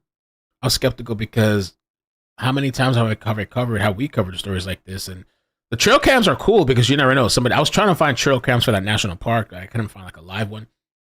Sometimes you might see these people and not. But they're saying that this person is just a local. Oh, God, sorry about that. They're saying he's just a local. And, where's it at? This person says here, update. I wish they would have asked this during the press conference. That would have been a good question to ask at the press conference. Hey, have you heard about the supposed sighting of this guy? Because people are posting online that this is him and this is proof and all this stuff, and it's not. It's not. As soon as I saw this, I was skeptical immediately. So I was like, okay, let me look around a little bit. You really didn't have to look far. I just scrolled down, and you could see this person posted, was just informed this guy is a local and nothing to worry about. So, Cavalcante.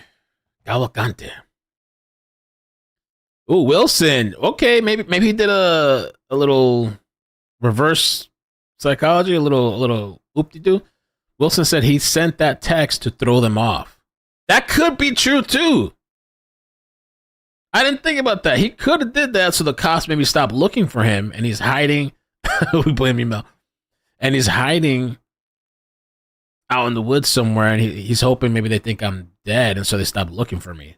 That could be a thing too. The mayor replied. All right, hold on, let's pull up the mayor. I have his page up here somewhere. The mayor, Weedle. What was his name? Weedle.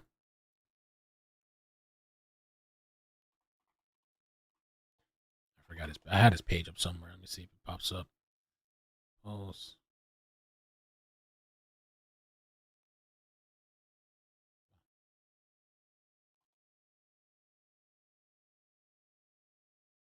Okay, here we go. So I don't see. He replied under this person maybe. I checked his page. I don't see anything besides the post that he's been doing, but he must have replied under this person's post. I don't know where that person posted. I don't know. So now I don't know anymore. I was thinking with that information, maybe he's deceased, but like Wilson said, who knows? Maybe he said that should just throw him off.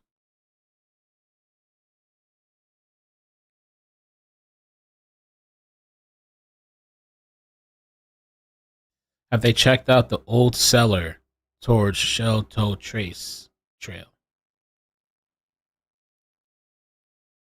Everybody's calling me while I'm streaming today. I mean, that always happens, but mama, friends.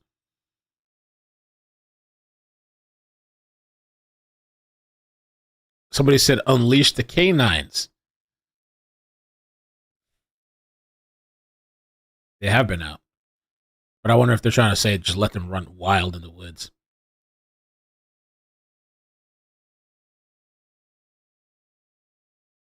Y'all ain't got dogs?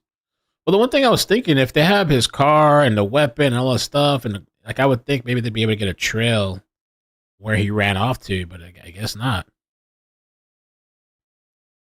Probably has a second automobile. That's another thing that somebody said too, that maybe he had another vehicle parked there and he dipped out, or somebody picked him up and took him away.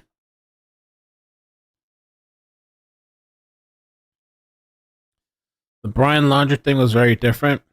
Well, the only thing, I think if this guy is deceased, Brian Laundrie, I think what happened, what took so long is because the place got flooded. I think that whole area got flooded, and so it was like harder to find him. It's weird that his parents found him, but some people think he's still alive to this day. I don't. He's not alive, but there's some conspiracy people who think he's alive. He's alive, and his parents planted the bones and stuff. Laundrie. So not much updates. This is day 3. It's been silent. I feel like I just feel like there's not enough choppers in there. I guess they're going the drone route. I wanted to see too. Let's see. Excuse me. That place is called Daniel Boone National Forest.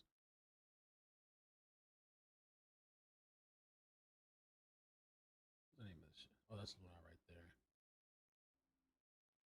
Yeah.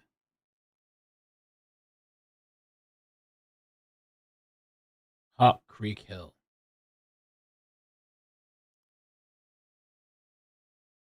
Daniel Boone National Forest. I want to see like a drone or something. Just to...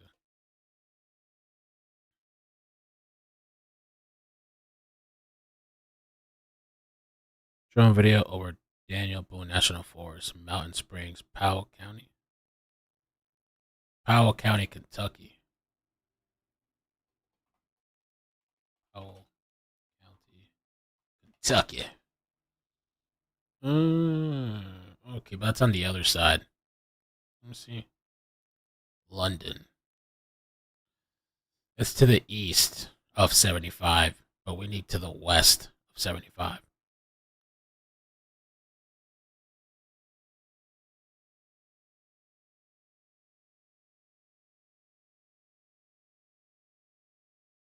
Oh, it's a way out, far away.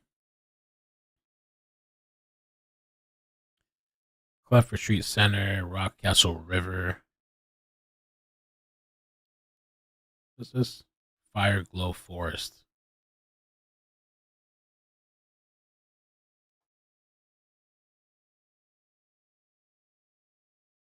I don't know. Did I see the mayor's post? Yeah, about the. Are you talking about where he posted like the wilderness and stuff, like the caves and stuff? Yeah, I showed that earlier. I mean, I think it's a good post because people are kind of questioning what's happening, what's taking so long, and it's treacherous terrain and caves they have to search into and climbing and whatever. They said it's a little bit hotter today too. I don't know what's hot for them though. Hot over there is like 60 or 70, right? For me, it's like 100. No, it's a little bit cooler over there though. It's I don't know what it is today. But over there. It's gonna take some time because I mean, let's see. How long did Danilo Cavalcante? We looked that up the other day. Danilo Cavalcante. How long on the run? 14 days. Danilo. 13 or 14 days.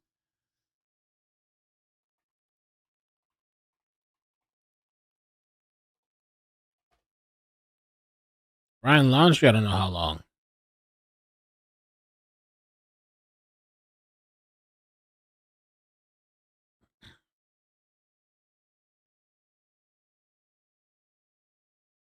'80s here in West Kentucky. Okay, I thought it was colder. Maybe that's just the nighttime. I'm thinking. Inside the caves are like 60 degrees. Even here in Vegas or Death Valley, when it's 120 inside a cave, it's like 60. Oh, okay. When it's 120 inside a cave, it's 60, like 60. Okay.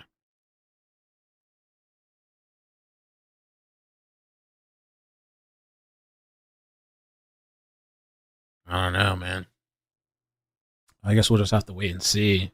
I don't know if they're gonna do another presser today. It's Kentucky State Police. They've been pretty frequent with the pressers. Today it seems like less, and the radio chatter too. People say there's not really much on the radio, just local stuff happening. That was at 3:00. I don't know if they're gonna do another one today. Oh shit! Somebody said such a waste of a news conference. They forgot Bigfoot is out there. That was so insensitive to downplay the victims, saying they didn't matter. What? Because there's been no deaths. Let's focus on the hunt. Shame. Oh shit. I think the reason he said that, the reason he said nobody's dead, I don't think it was like to put down the victims. I think he was trying to appeal to the shooter because he had said that, like, you know, he could be watching. And so he's like, listen, like, you didn't kill anybody. So why don't you just like hand yourself in? You know, just turn yourself in. Like, maybe the repercussions won't be as bad since you didn't kill somebody, even though he's probably going to get quite a bit of charges. You know, they're probably going to lock him up, but he's trying to appeal to the guy to like, just surrender, turn yourself in. You didn't kill anybody. You know? Yeah, Wilson. Mm-hmm. Bigfoot.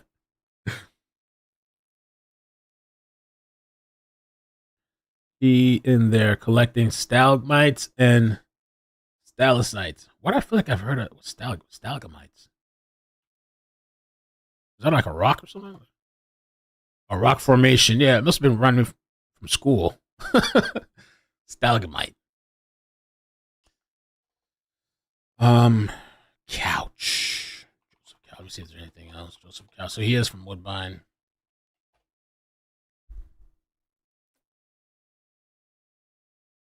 That's the thing. It's like barely any info.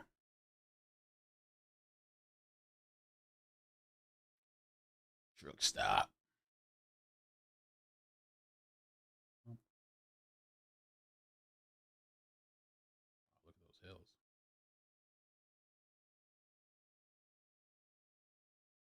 Somebody was saying that his car was parked near the tower area somewhere. The tower area. I don't know if that's true, but they said the car was parked near the tower area somewhere.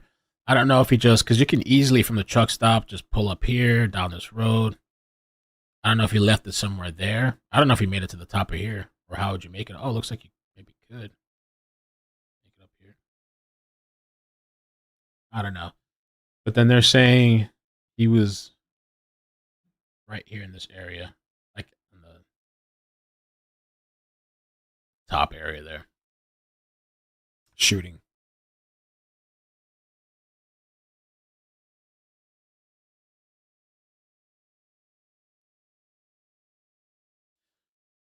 See why sticks this. So I looked it up. Caves are around 54 degrees and damp year round. So that's probably kind of cold for him to try to hang out in the cave. Unless he has clothing and stuff, unless he's prepared. Because maybe in the cave during the day, he could avoid those drones detection. Unless they fly the drones into the helicopter. You know, maybe during the day he can avoid. In the day, he hides in a cave or somewhere. Helicopters, which I haven't seen many, or the drones won't really see him. And then at night, he moves when they're not flying drones. Black Hawk is back.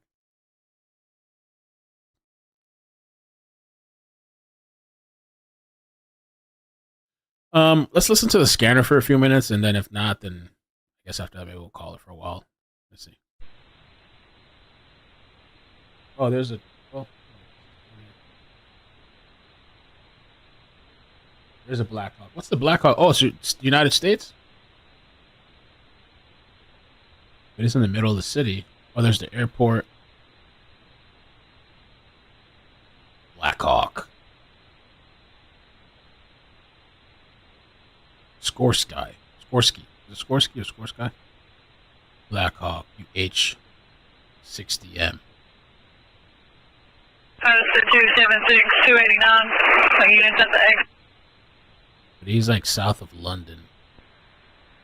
10-4, just wanted to let you know there's going to be a gray sedan that's in route up here. Go ahead and let them through. 10-4.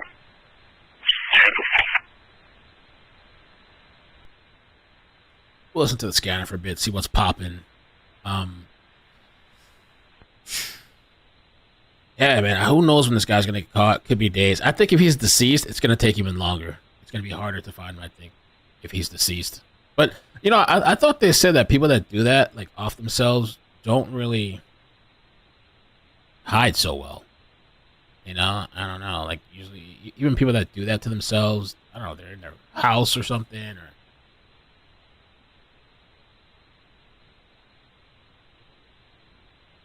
Let's see. I thought I read that somewhere. 19 months. 11 knocking. B98 out here on Reed Valley. Yeah, same 33. Sikorsky. Okay, I like that. Some Russian shit. Sounds like Russian. Sikorsky. Let me look that helicopter up. 289. Good. 10-4 also have a red G. So it'll be coming up here. 10-4. So apparently the United States Army uses it, the Republic of Korea Armed Forces, Japan Self-Defense Forces, and Colombian Armed Forces. A reference to the gray sedan, it's going to be a 2003 gray Honda Accord, 30-minute ETA.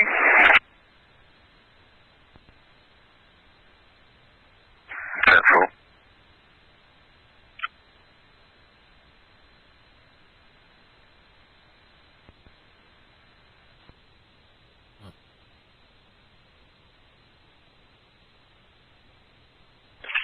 Negative. What?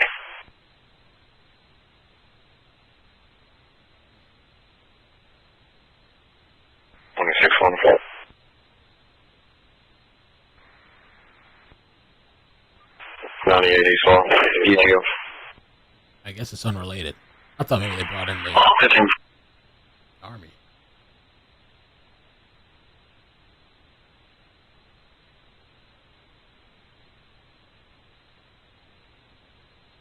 The UH-60 Black Hawk is in service in 35 different countries as of 2024.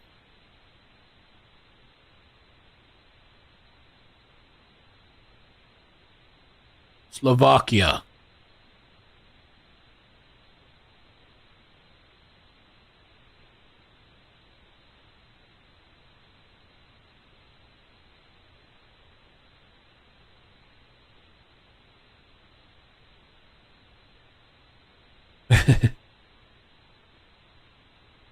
I don't know what to think, man. Please like.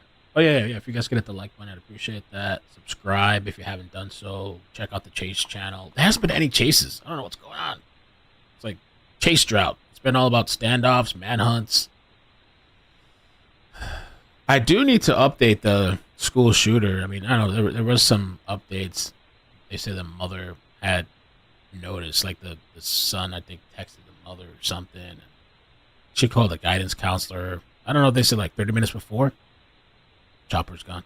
30 minutes before, and apparently this lady did nothing. Let me see.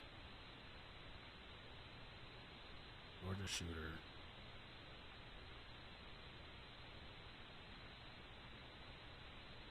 Text mother. Mama's love.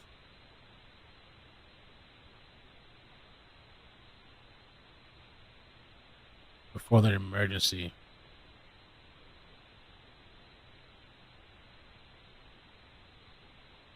Shooting suspect mom drove 200 miles to Winder, Georgia after getting cryptic text the morning of the school attack. He apologized to his mother the morning of the mass shooting and prompted the mother to warn the school that something could be wrong. His grandfather told CNN, "I'm sorry, Mom." The mother called the school about an unspecified extreme emergency. She didn't specify? Oh, well, I guess she wouldn't know. I guess sometime before the shooting began, Marcy Gray's sister, Annie, told the Washington Post, later confirmed by the CNN. A 10-minute call was placed from Marcy Gray's phone to the school at 9:50 a.m. Washington Post reported about 30 minutes before the police were notified of the shooting. Brown has a shared phone plan with the family, which allowed her to see a log of the phone calls made by her sister. After a 10-minute phone conversation, Paul Helmuth said his daughter and her mother then began the drive 200 miles from Fitzgerald to Winder.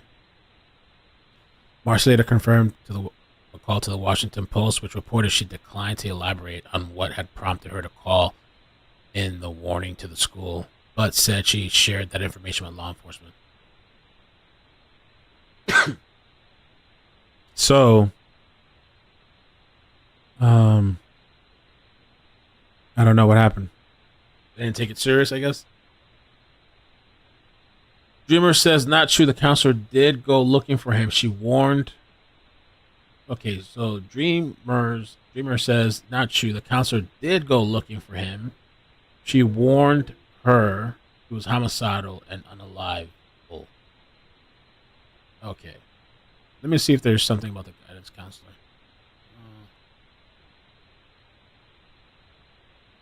So she did do something. Georgia.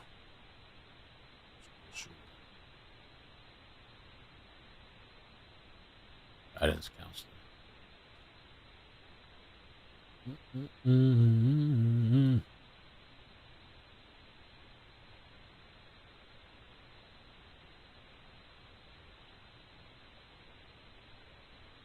I was notified that the school counselor at the high school. I was the one that notified the school counselor.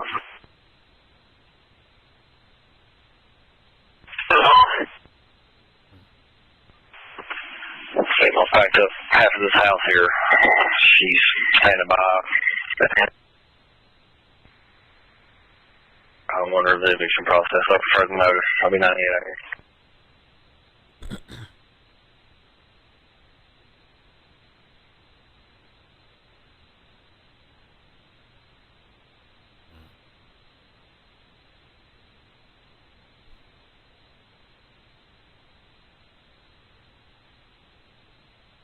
Oh, you think that could have been it? Dookie Tooth? That could have been it. She looked into a different child, Colton, instead of Colt. Because I remember, yeah, they were saying there was some type of confusion, and some people were saying they thought the shooter was Colton. And there was some type of mix-up or something. But it was Colt. I don't know. Maybe that happened with the counselor. I'm not sure.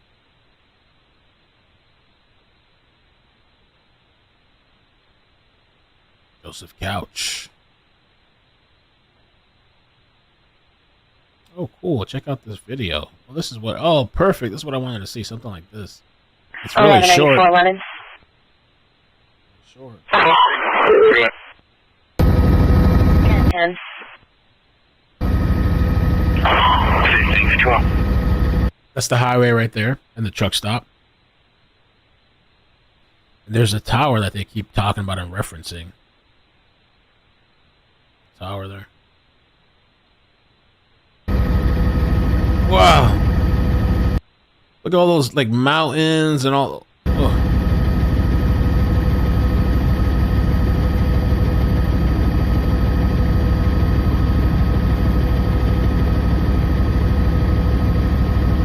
That is a really vast search. Holy moly.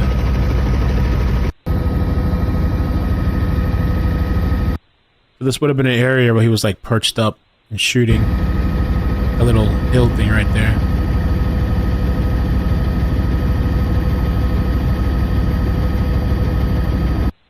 Cheek says when they went to pull him from class, he had already dipped.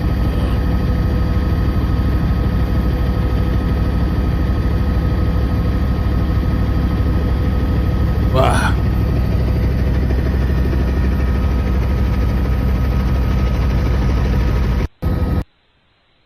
Yeah.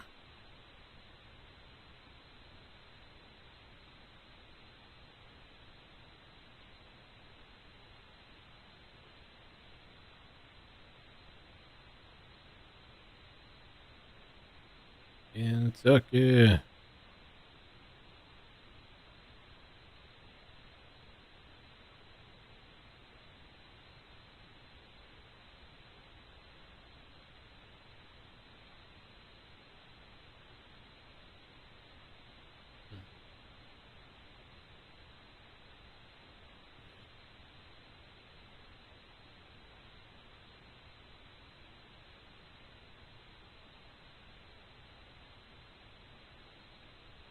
So I haven't listened much to the radio today, but what I've heard, and what people have said, people that have been listening, I think Murky said it's been pretty quiet. Just regular traffic. There's nothing like, I mean, I don't know. I haven't listened, but it's not like this. Like he's right here. We're going here. Go go go go go go.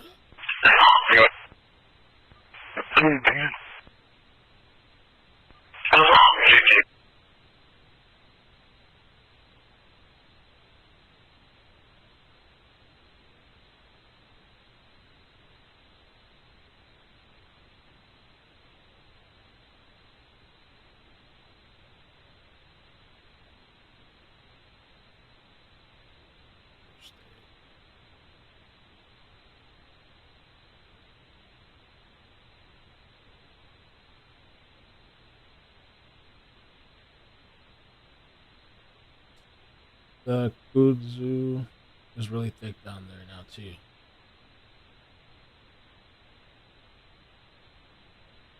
Oh, that's a plant. Okay, okay. I was wondering what that was. Kudzu is also called Japanese arrowroot or Chinese arrowroot.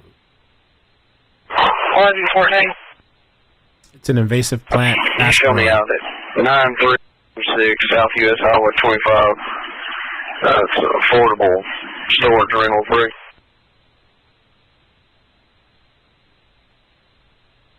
It's an invasive plant, fast growing, outcompetes everything from native grasses to fully mature trees by shading them from the sunlight. Ooh. No further on. They need to photosynthesize. Yo, so they invade. And I wonder if they could also cause death to the other plants. I like invasive plants. I don't know why I like the toxic plant. Oh, that does. I need to plant one of them shits. I don't know if you can do that. Ooh. Is kudzu harmful to humans? Bleeding or blood clotting disorders. Kudzu might slow blood clotting. It might take bleeding or blood clotting disorder. It might make them worse. Bleeding or blood clotting disorders. Hormone sensitive conditions such as breast cancer, uterine cancer, ovarian. Blah, blah. Kudzu might act like estrogen. Damn, that shit really is toxic.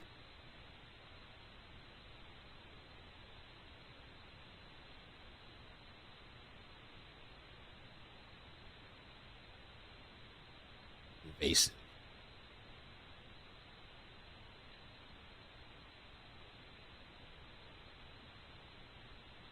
Oh, there's a dog attack sentencing happening? What happened? Dog attack. 1127 woman. Sentencing? 1120. Ooh, I haven't heard of this story. Something happening. Oh, it just started, huh? Is it over already? Oh, watch. Do it. Deadly dog attack punishment phase. Whoa. Negative. We just had that red Jeep go by they told us about. Ammo pants. 1449. The punishment phase begins 10-4-27 bin. in the case of a couple who pleaded guilty to it in a deadly dog attack. Christian Moreno and Albany Schneider were arrested February 2023 after their pit bulls mauled and killed an 81-year-old Ramon and seriously injured his wife. A judge will soon be deciding their fate. Wow. Damn, not only are parents getting in trouble for the kids, but the dog owners are getting in trouble for their dogs. I don't know the story though. This is I think I've seen this video one time. I don't think I can play it. It's very graphic. I can show you a picture. If I show you a picture, it might remind some of you of this story. I feel like I've seen this before. The dog was so violent. I think I remember part of this. Like the cops had to protect themselves. They took hatchets or whatever, axes. I think this were the cops. I don't know who this was. The dog was just wild.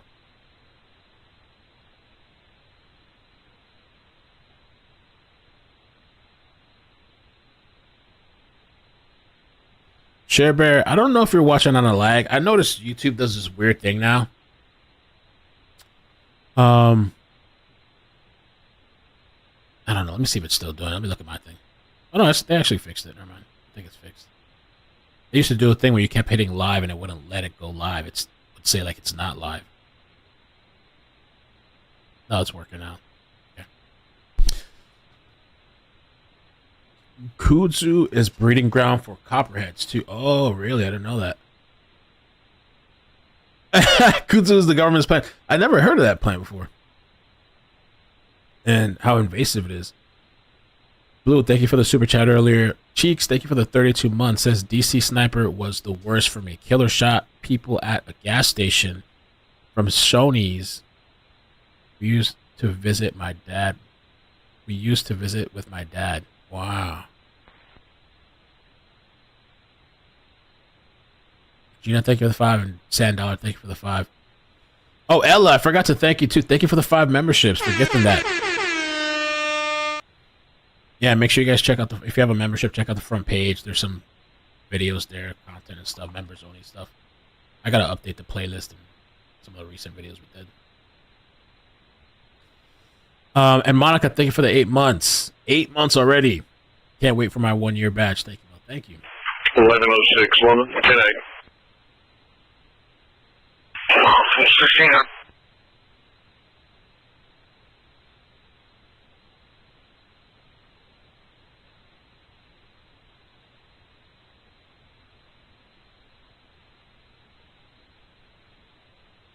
Rabbit apparently is 60 away from 69,000 subscribers. Amazing!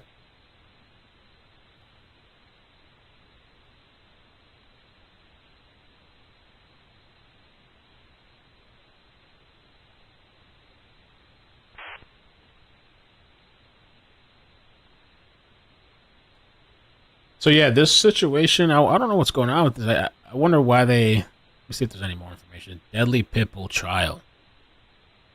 What do you guys think about pit bulls?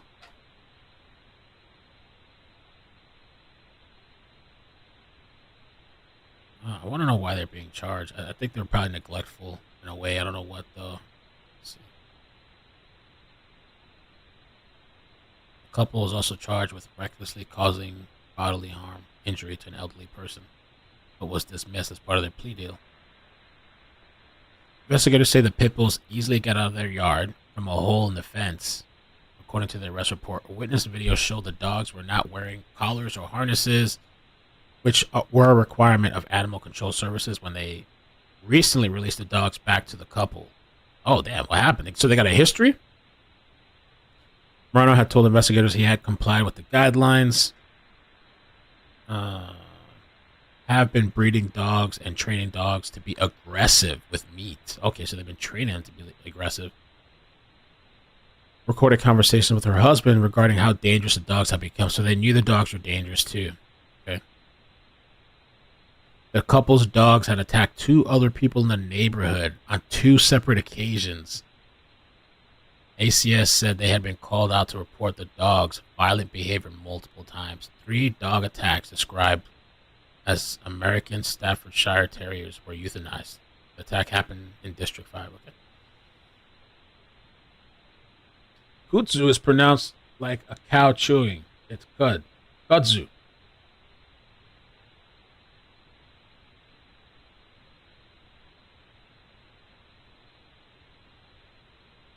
Cancel pit bulls. I had a pit bull one time a long time ago.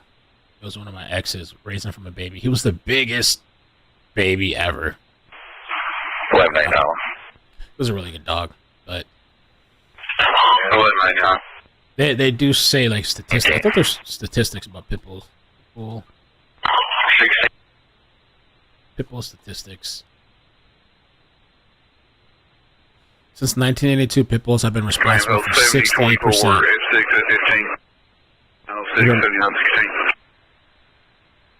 Responsible for 68% of dog attacks and 52% of dog-related deaths.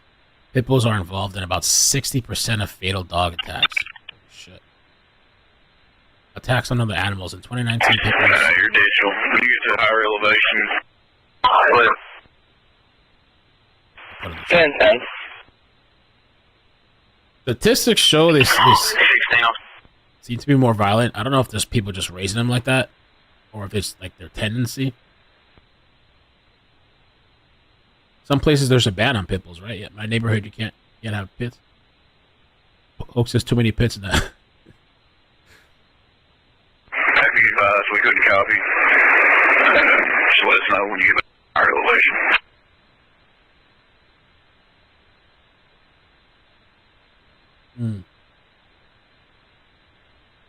Claritin.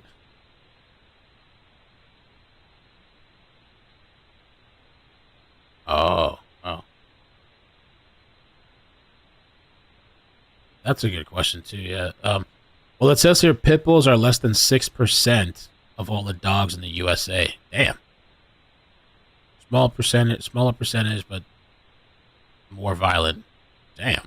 That's according to dogbitelaw.com.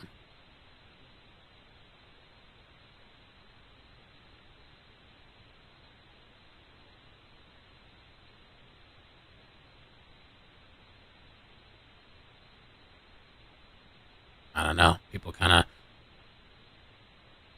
suppose the data show that the average person in a car is 10 times more likely to die than the average airline passenger. The average person on a motorcycle is 10 times more likely to die than the average person in a car.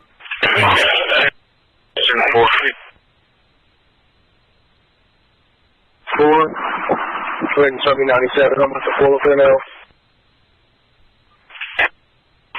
16. The Little Rascals. Was that a pit bull? Huh? Classic. One into command. No, the press conference is over, Tara. We're just hanging out for a little bit. Good. I'm not sure what 7916 is talking about, but he said there's our ETA. Careful. I think I need to go fix my mother's internet too. Somebody cut the power off like they were working on something. They cut it back on and it hasn't come back. I might have to actually go visit.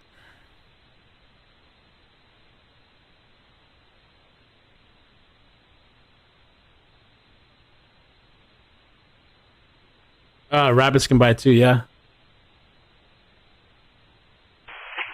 31, 32. You said pit bulls were historically bred to fight. It's instinctive. I'm with this 10-12 up here. 10-4.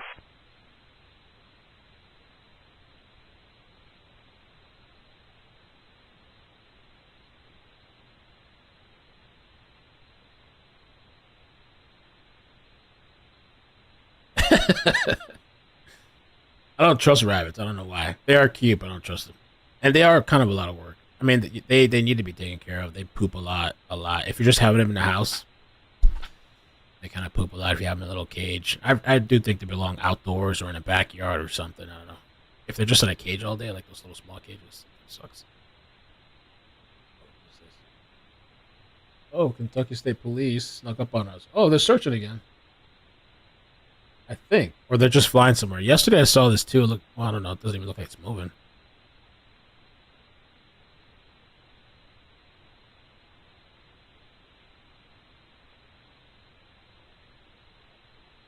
Disappeared. What's up with that? I wonder where it's. I wonder if it's just this app. Let me see. Flight radar. I mean, what's it? Flight aware. Try flight aware. Oh. Flight aware. Flight aware shows that it's still moving.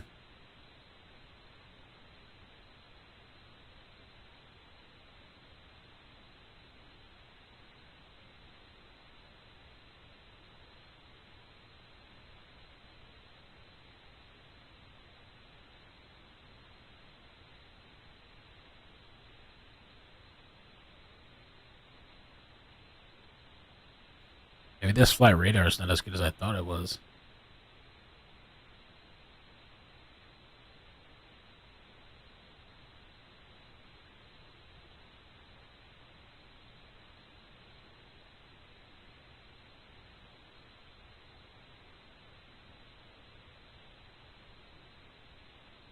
Took off today at 2:49 p.m. Earlier, way earlier.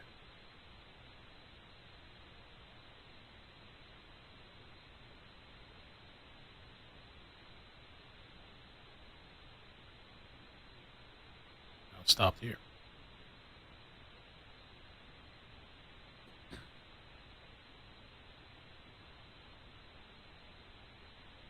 You ever seen that crazy dog video where like the lady's like telling the dog stop, stop, and the dog's like growling and shit at her? It was that dog is like about to eat her. This is the video. Aggressive. See, I don't think they show anything. Okay. This shit was so wild to me. It's not right with this. The way the dog's been like this with you. Check this shit out. I know you guys probably have seen this video.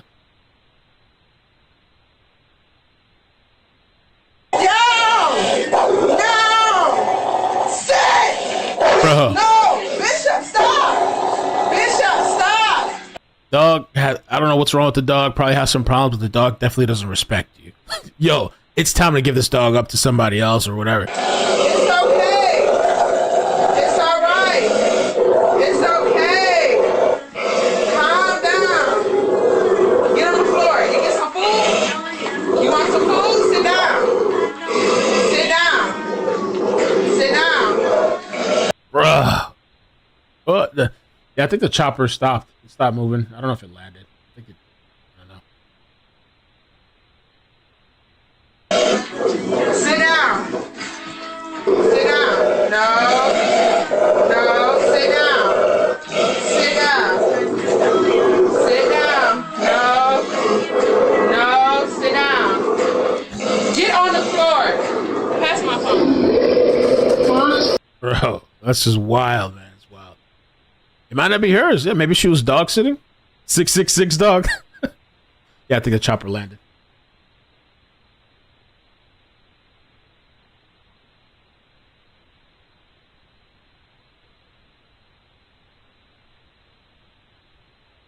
I don't know. I think it landed. State of Kentucky. Imagine dealing with that. Oh my god. Some people do dog sit, and some people make some good money. I had a friend that used to dog sit sometimes. She had some friends that she'd like go stay at their house and stuff, and she got paid good money, and she's just chilling all weekend.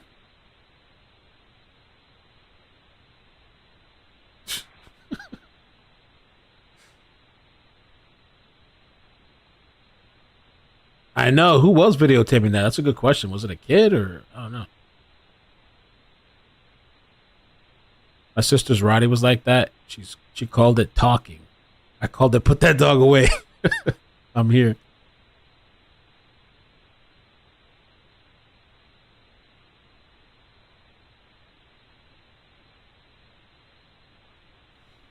Well, let me do one more sweep, and then if not, we'll call it for now. I don't know. I wonder if they're going to do another presser tonight. I'm not sure, but I'm glad Kentucky State Police posted that aerial view to kind of show them the massive search that they're doing.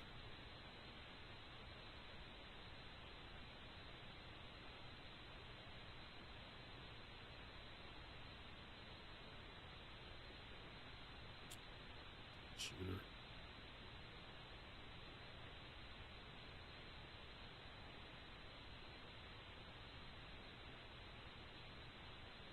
That's what I'm using.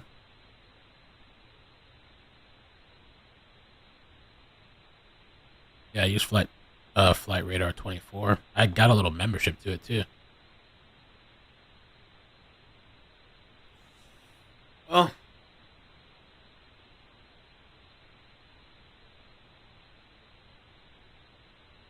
that would be the anticlimactic outcome if this guy was dead, because he did it to himself.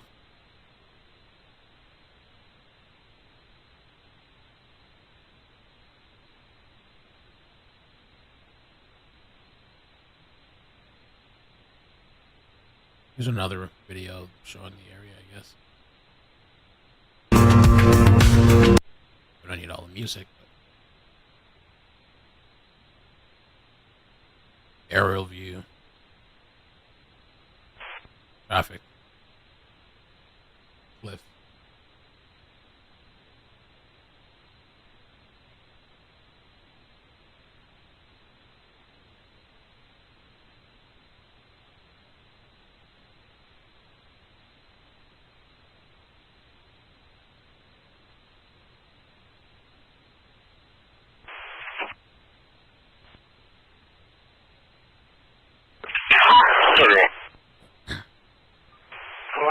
Reference was 1012.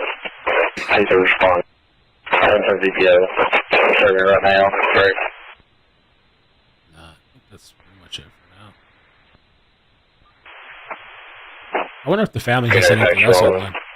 Sign copy of VPO. You don't care to cover businesses? Thank you. I heard Dream. Yeah, I tweeted about it. It's really sad. Oh, thank you. Somebody sent me a video. Okay, we're Anthony. 27 months. 26. 97 area on Hensley Road.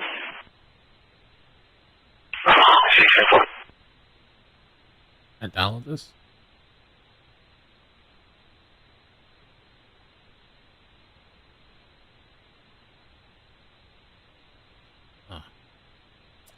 Facebook stuff is so weird. Let me see if I can.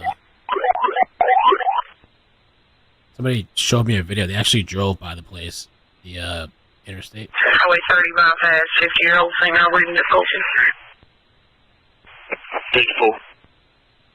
Let's see if I can download it on my phone. Send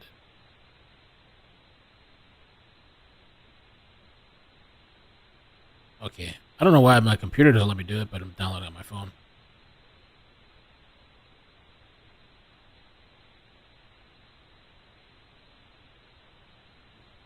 God.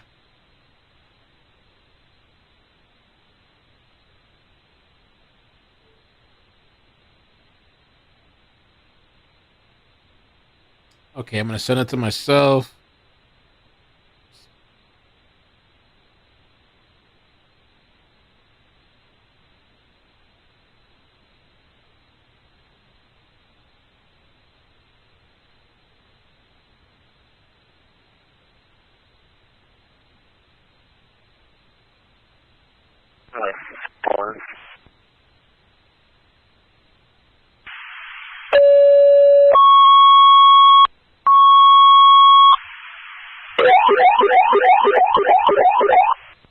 Okay. Station 1, from Unison 10A, 208 West 12th Street, North House Nursing Home, 73-year-old female, COVID-19 positive. I'm breathing difficulty. Supervisor will be on the second floor in the lobby. Repeating, Station 1 on the 65 Farm Inc. 10-8, 208. Female, caffeine positive. Breathing difficulty. Supposed to be in the second in the lobby. Dispatch time 1617. Sorry, guys, I'm getting the LA City 411. and the link, sending it to myself. 10-8 on your first page. 3100 Highway 30 bypass, reach informal.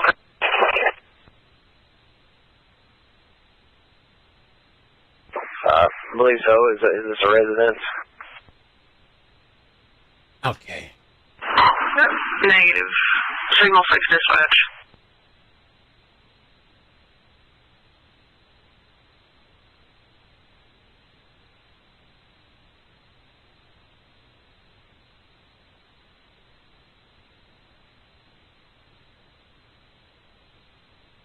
And 8 on your second page. Okay, it's sinking. No, no, no, no, no, no. Go for you. Then 8 on your second page.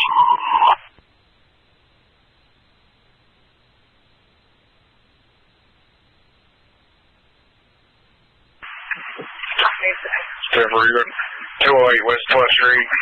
That's our son. 73-year-old female, turn 19 positive.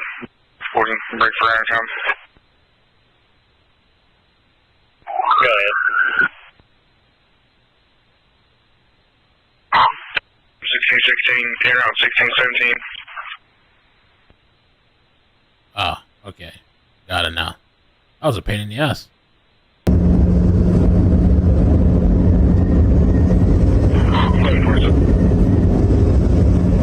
I drove off of the area. I'll be 98 UTF.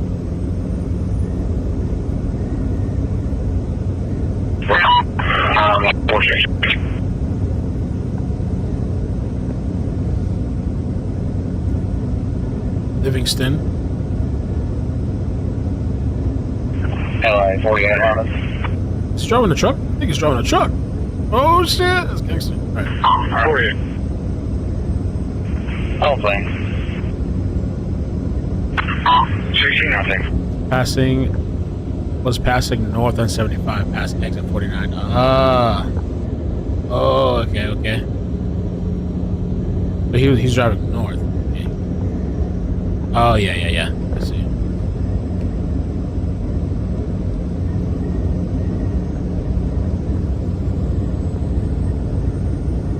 Probably a little eerie driving by there after all that stuff that happened. There's the overpass. This to the left is where around here, the guy was shooting.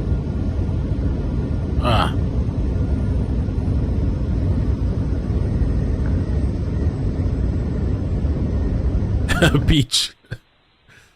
Thanks for sharing that, Anthony. Appreciate that. Salute. It's kind of a cool visual to see.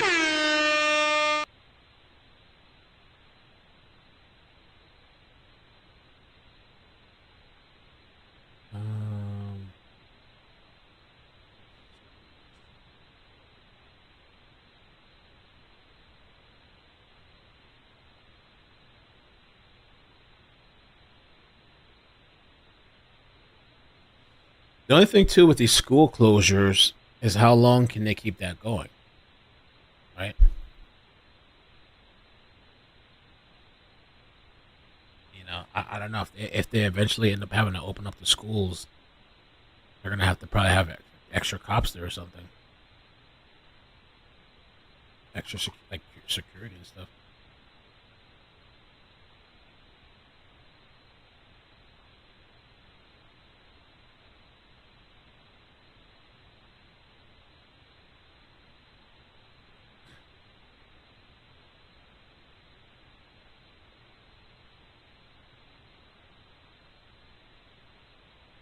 I'm just doing the rounds through my inbox to see if anybody sent me anything interesting. Oh. Can I send you a photo of it? Oh, awesome. Let me show you guys this awesome picture. Okay.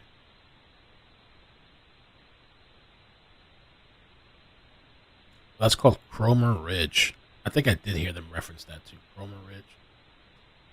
Check this out.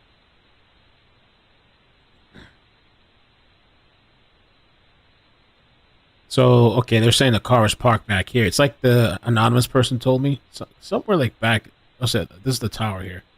Damn, that's a long way. The car was parked all the way back here behind the tower. This is the truck stop. This is the interstate. And I guess the shooter went on foot. All the way up here. Went on foot. And started shooting. But he left this gun over here. And I guess the car was found right there. I don't know. I wonder where he took off after. Command 667-276-289. Thanks, Dennis. Appreciate that. Good.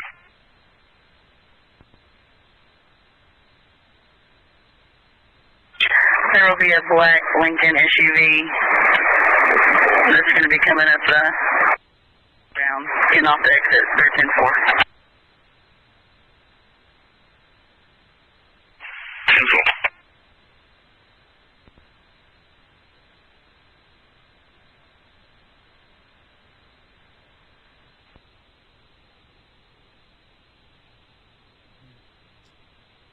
All right, take a look. Anything else we can pick up from the inboxes, emails?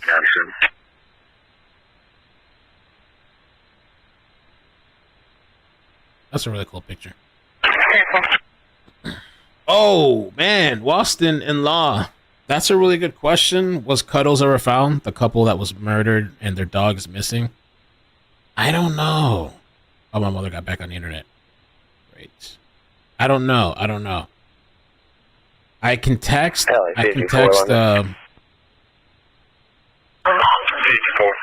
Tammy's having a lot of problems out there, too.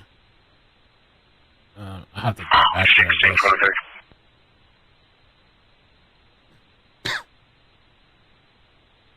Was Cuddles ever found? I sent her a text. See what she responds. Then I gotta read her messages at some point, see what's going on with her. She probably just needs to get out of that community. I would just leave. I don't know. Right, let's see. Baby's body. Oh, wow, I like the setup though. Shirley setup.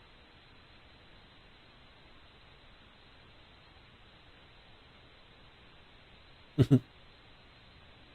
the setup Shirley has.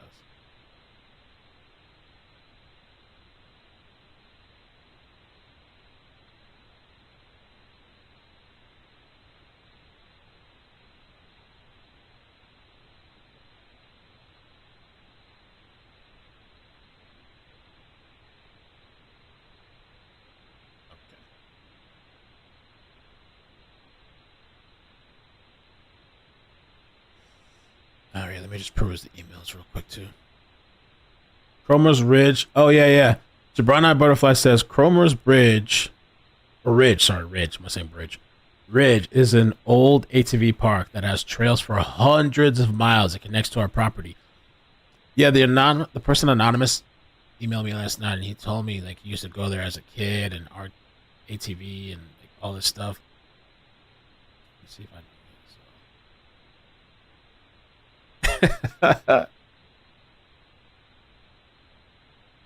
Oh, so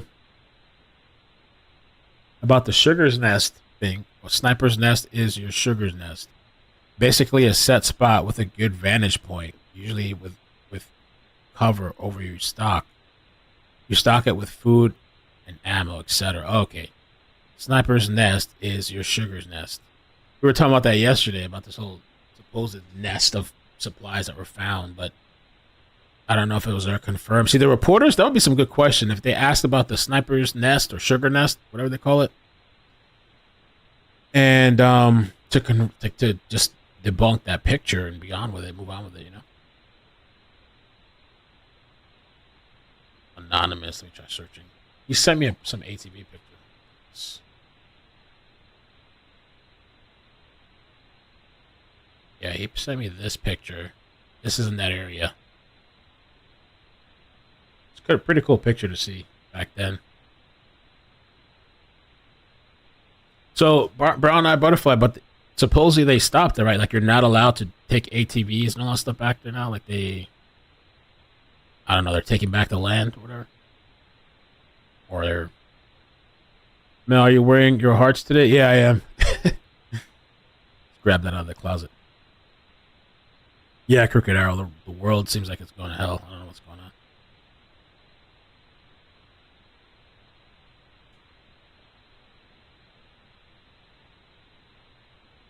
Man who kidnapped bus full of children, buried them alive. Approved for parole? Nah. California man who kidnapped a bus full of children and buried them alive is approved for parole. Frederick Newhall Woods was found suitable for parole Friday at California Men's Colony.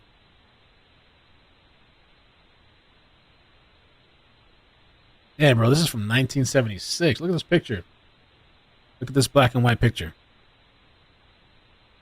Are they digging up the kids here? What is this? Members of the Alameda County Crime Lab and FBI work at the opening to the van where 26 Chowchilla children, school children, and their bus driver were held captive. 70-year-old man who has spent the last 4 decades in prison for kidnapping a school bus full of children and burying them and their driver alive has been approved for parole. Only in California. He had been denied release 17 other times. Did they die or are they okay? The kids were 5 to 14. That's the school bus shit's. I'm so glad that I can pick up my daughter and take her to school, like from the car. I don't know. The school buses are crazy now. Not that it was the bus driver's fault, I guess. But you see all these stories of kids getting beat up and all kinds of stuff on the bus, or the school bus driver beating them up, or the kids beating up the school bus driver. Damn, look at this guy. Kidnappers who planned a crime for more than a year demanded a $5 million ransom. All 3 came from wealthy San Francisco Bay Area families. The children and the driver were able to dig themselves out, and escape after more than a day in a bunker. Woods apologized for his actions Friday, telling parole panel that he had empathy for the victims, which I didn't have then. Maybe he's reformed. Maybe he's changed. I don't know. Nobody died, I guess. I've had a character change since I was 24 years old. Now I fully understand the terror and trauma I caused. I fully take responsibility for this act. His accomplices are already freed after appeals court ordered Richard released in 2012. Yeah, I never heard of this story either.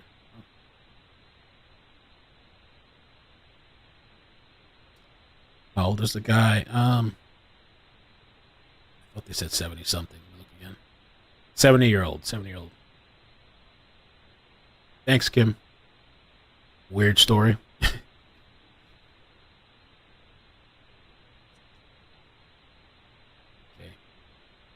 I'm going to check my other email and then maybe we'll call it.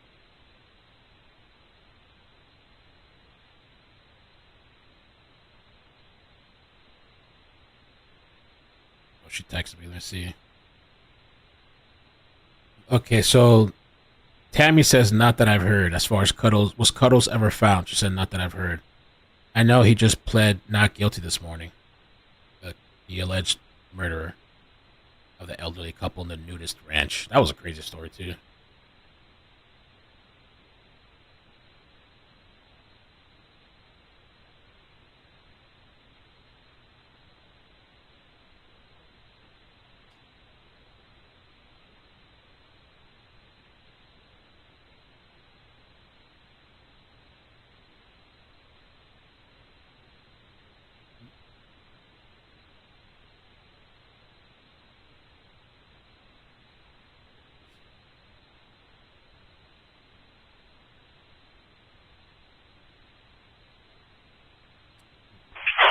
1114, you're 10-4. Okay, I guess that's it. We're good. Yeah, Wendy. My mom and dad worked at the men's colony, really. Here's a whole documentary on it, Mel. Look it up.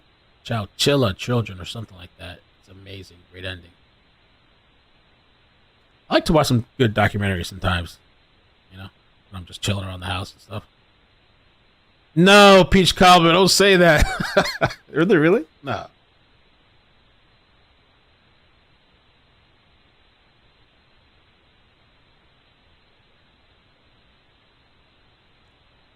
So I guess that is a topic in the news, but I guess they're denying it. Unsubstantiated slurs about Haitian migrants in Ohio City. They're saying that Haitians in Springfield are eating pets and local wildlife. What? Oh, okay, I guess it started with Twitter.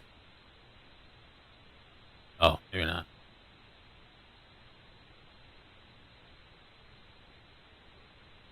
I mean, I know people used to eat horses. I've heard of stories of people eating horses here in Florida. Found like a dead horse and stuff. I don't think that's legal. Eating a horse in Florida. Under Florida law, selling and possessing horse meat is a felony. Killing a registered horse carries an even higher penalty. But people do eat iguanas too, right?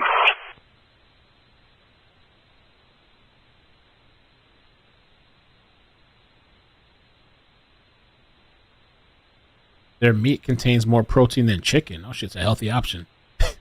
And members of some cultures believe it has medicinal properties. In South Florida, Asan is hardly alone in his taste for cooked iguana. Oh, I like it, cooked iguana. He has more than a dozen friends who eat the animal, and they frequently hunt them using nets, snares, and traps. But I think we have like an overpopulation of them here. It says here, green iguanas are not protected in Florida except by anti-cruelty law and can be humanely killed on private property with landowner permission. I mean, we have a lot of them. I have no inkling in me to eat an iguana.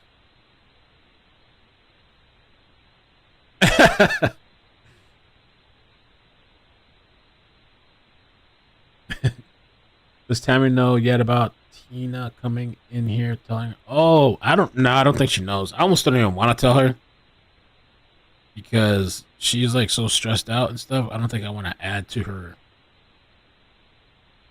stress, you know.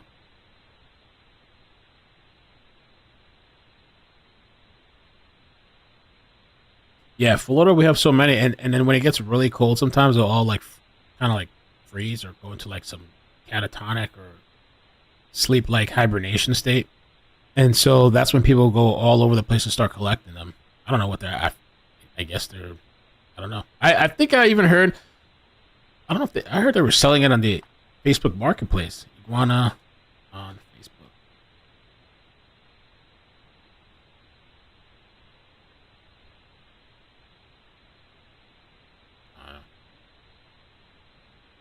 BBQ kangaroo. We had a horse meat scandal here in UK a few years ago. Really? I've always wanted to try shark out of curiosity.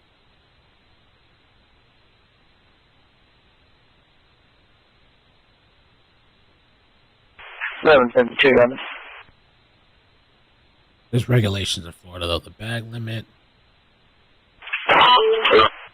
licenses, mercury levels. 10. They say it contains high levels of mercury sharks. I guess.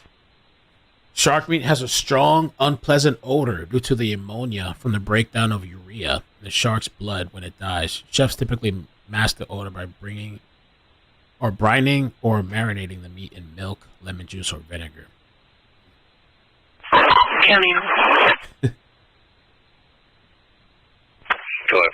Yeah, you had Gator for years? 8714 East Law Road, 901 hang up from a landline, negative contact back. There's no previous calls with this resident.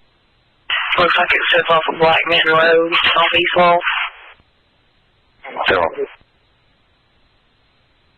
I had alligator chunks one time, but it was like fried. I feel like everything fried, it just tastes good. You have to kind of want the authentic, non-fried, grilled or something. I don't know.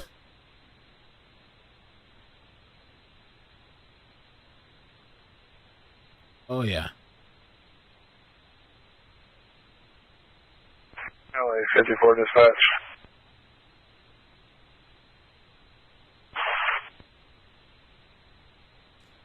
So I was sent this email to by Robin. So thank you. I'll show it on the screen.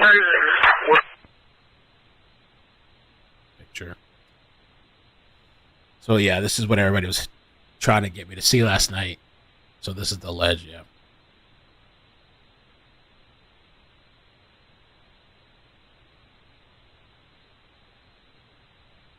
Oh yeah, scallops in some restaurant. Yeah, scallops. I feel like I don't know how I feel about scallops. I'll eat it sometimes, but like their texture sometimes kind of gets me. I'll eat a few of them. It's kind of like this rubbery texture. I don't know. So I'll eat it some. If it's cooked good, you know.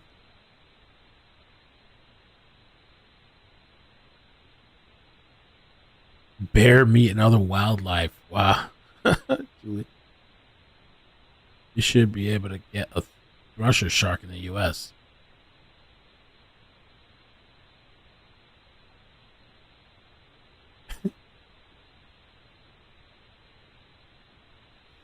All right. Well, I guess I'm going to head out for now, man. I appreciate you guys hanging out with me. I'll keep you posted if anything happens. I don't know if they're going to do a press conference tonight. I guess we'll find out later. And I guess we'll just see. All right. Peace. Thank you guys so much for hanging out with me. Love you. Bye. Bloop, bloop, bloop, bloop. Bloop, bloop, bloop, bloop, bloop. We'll see if they catch this guy.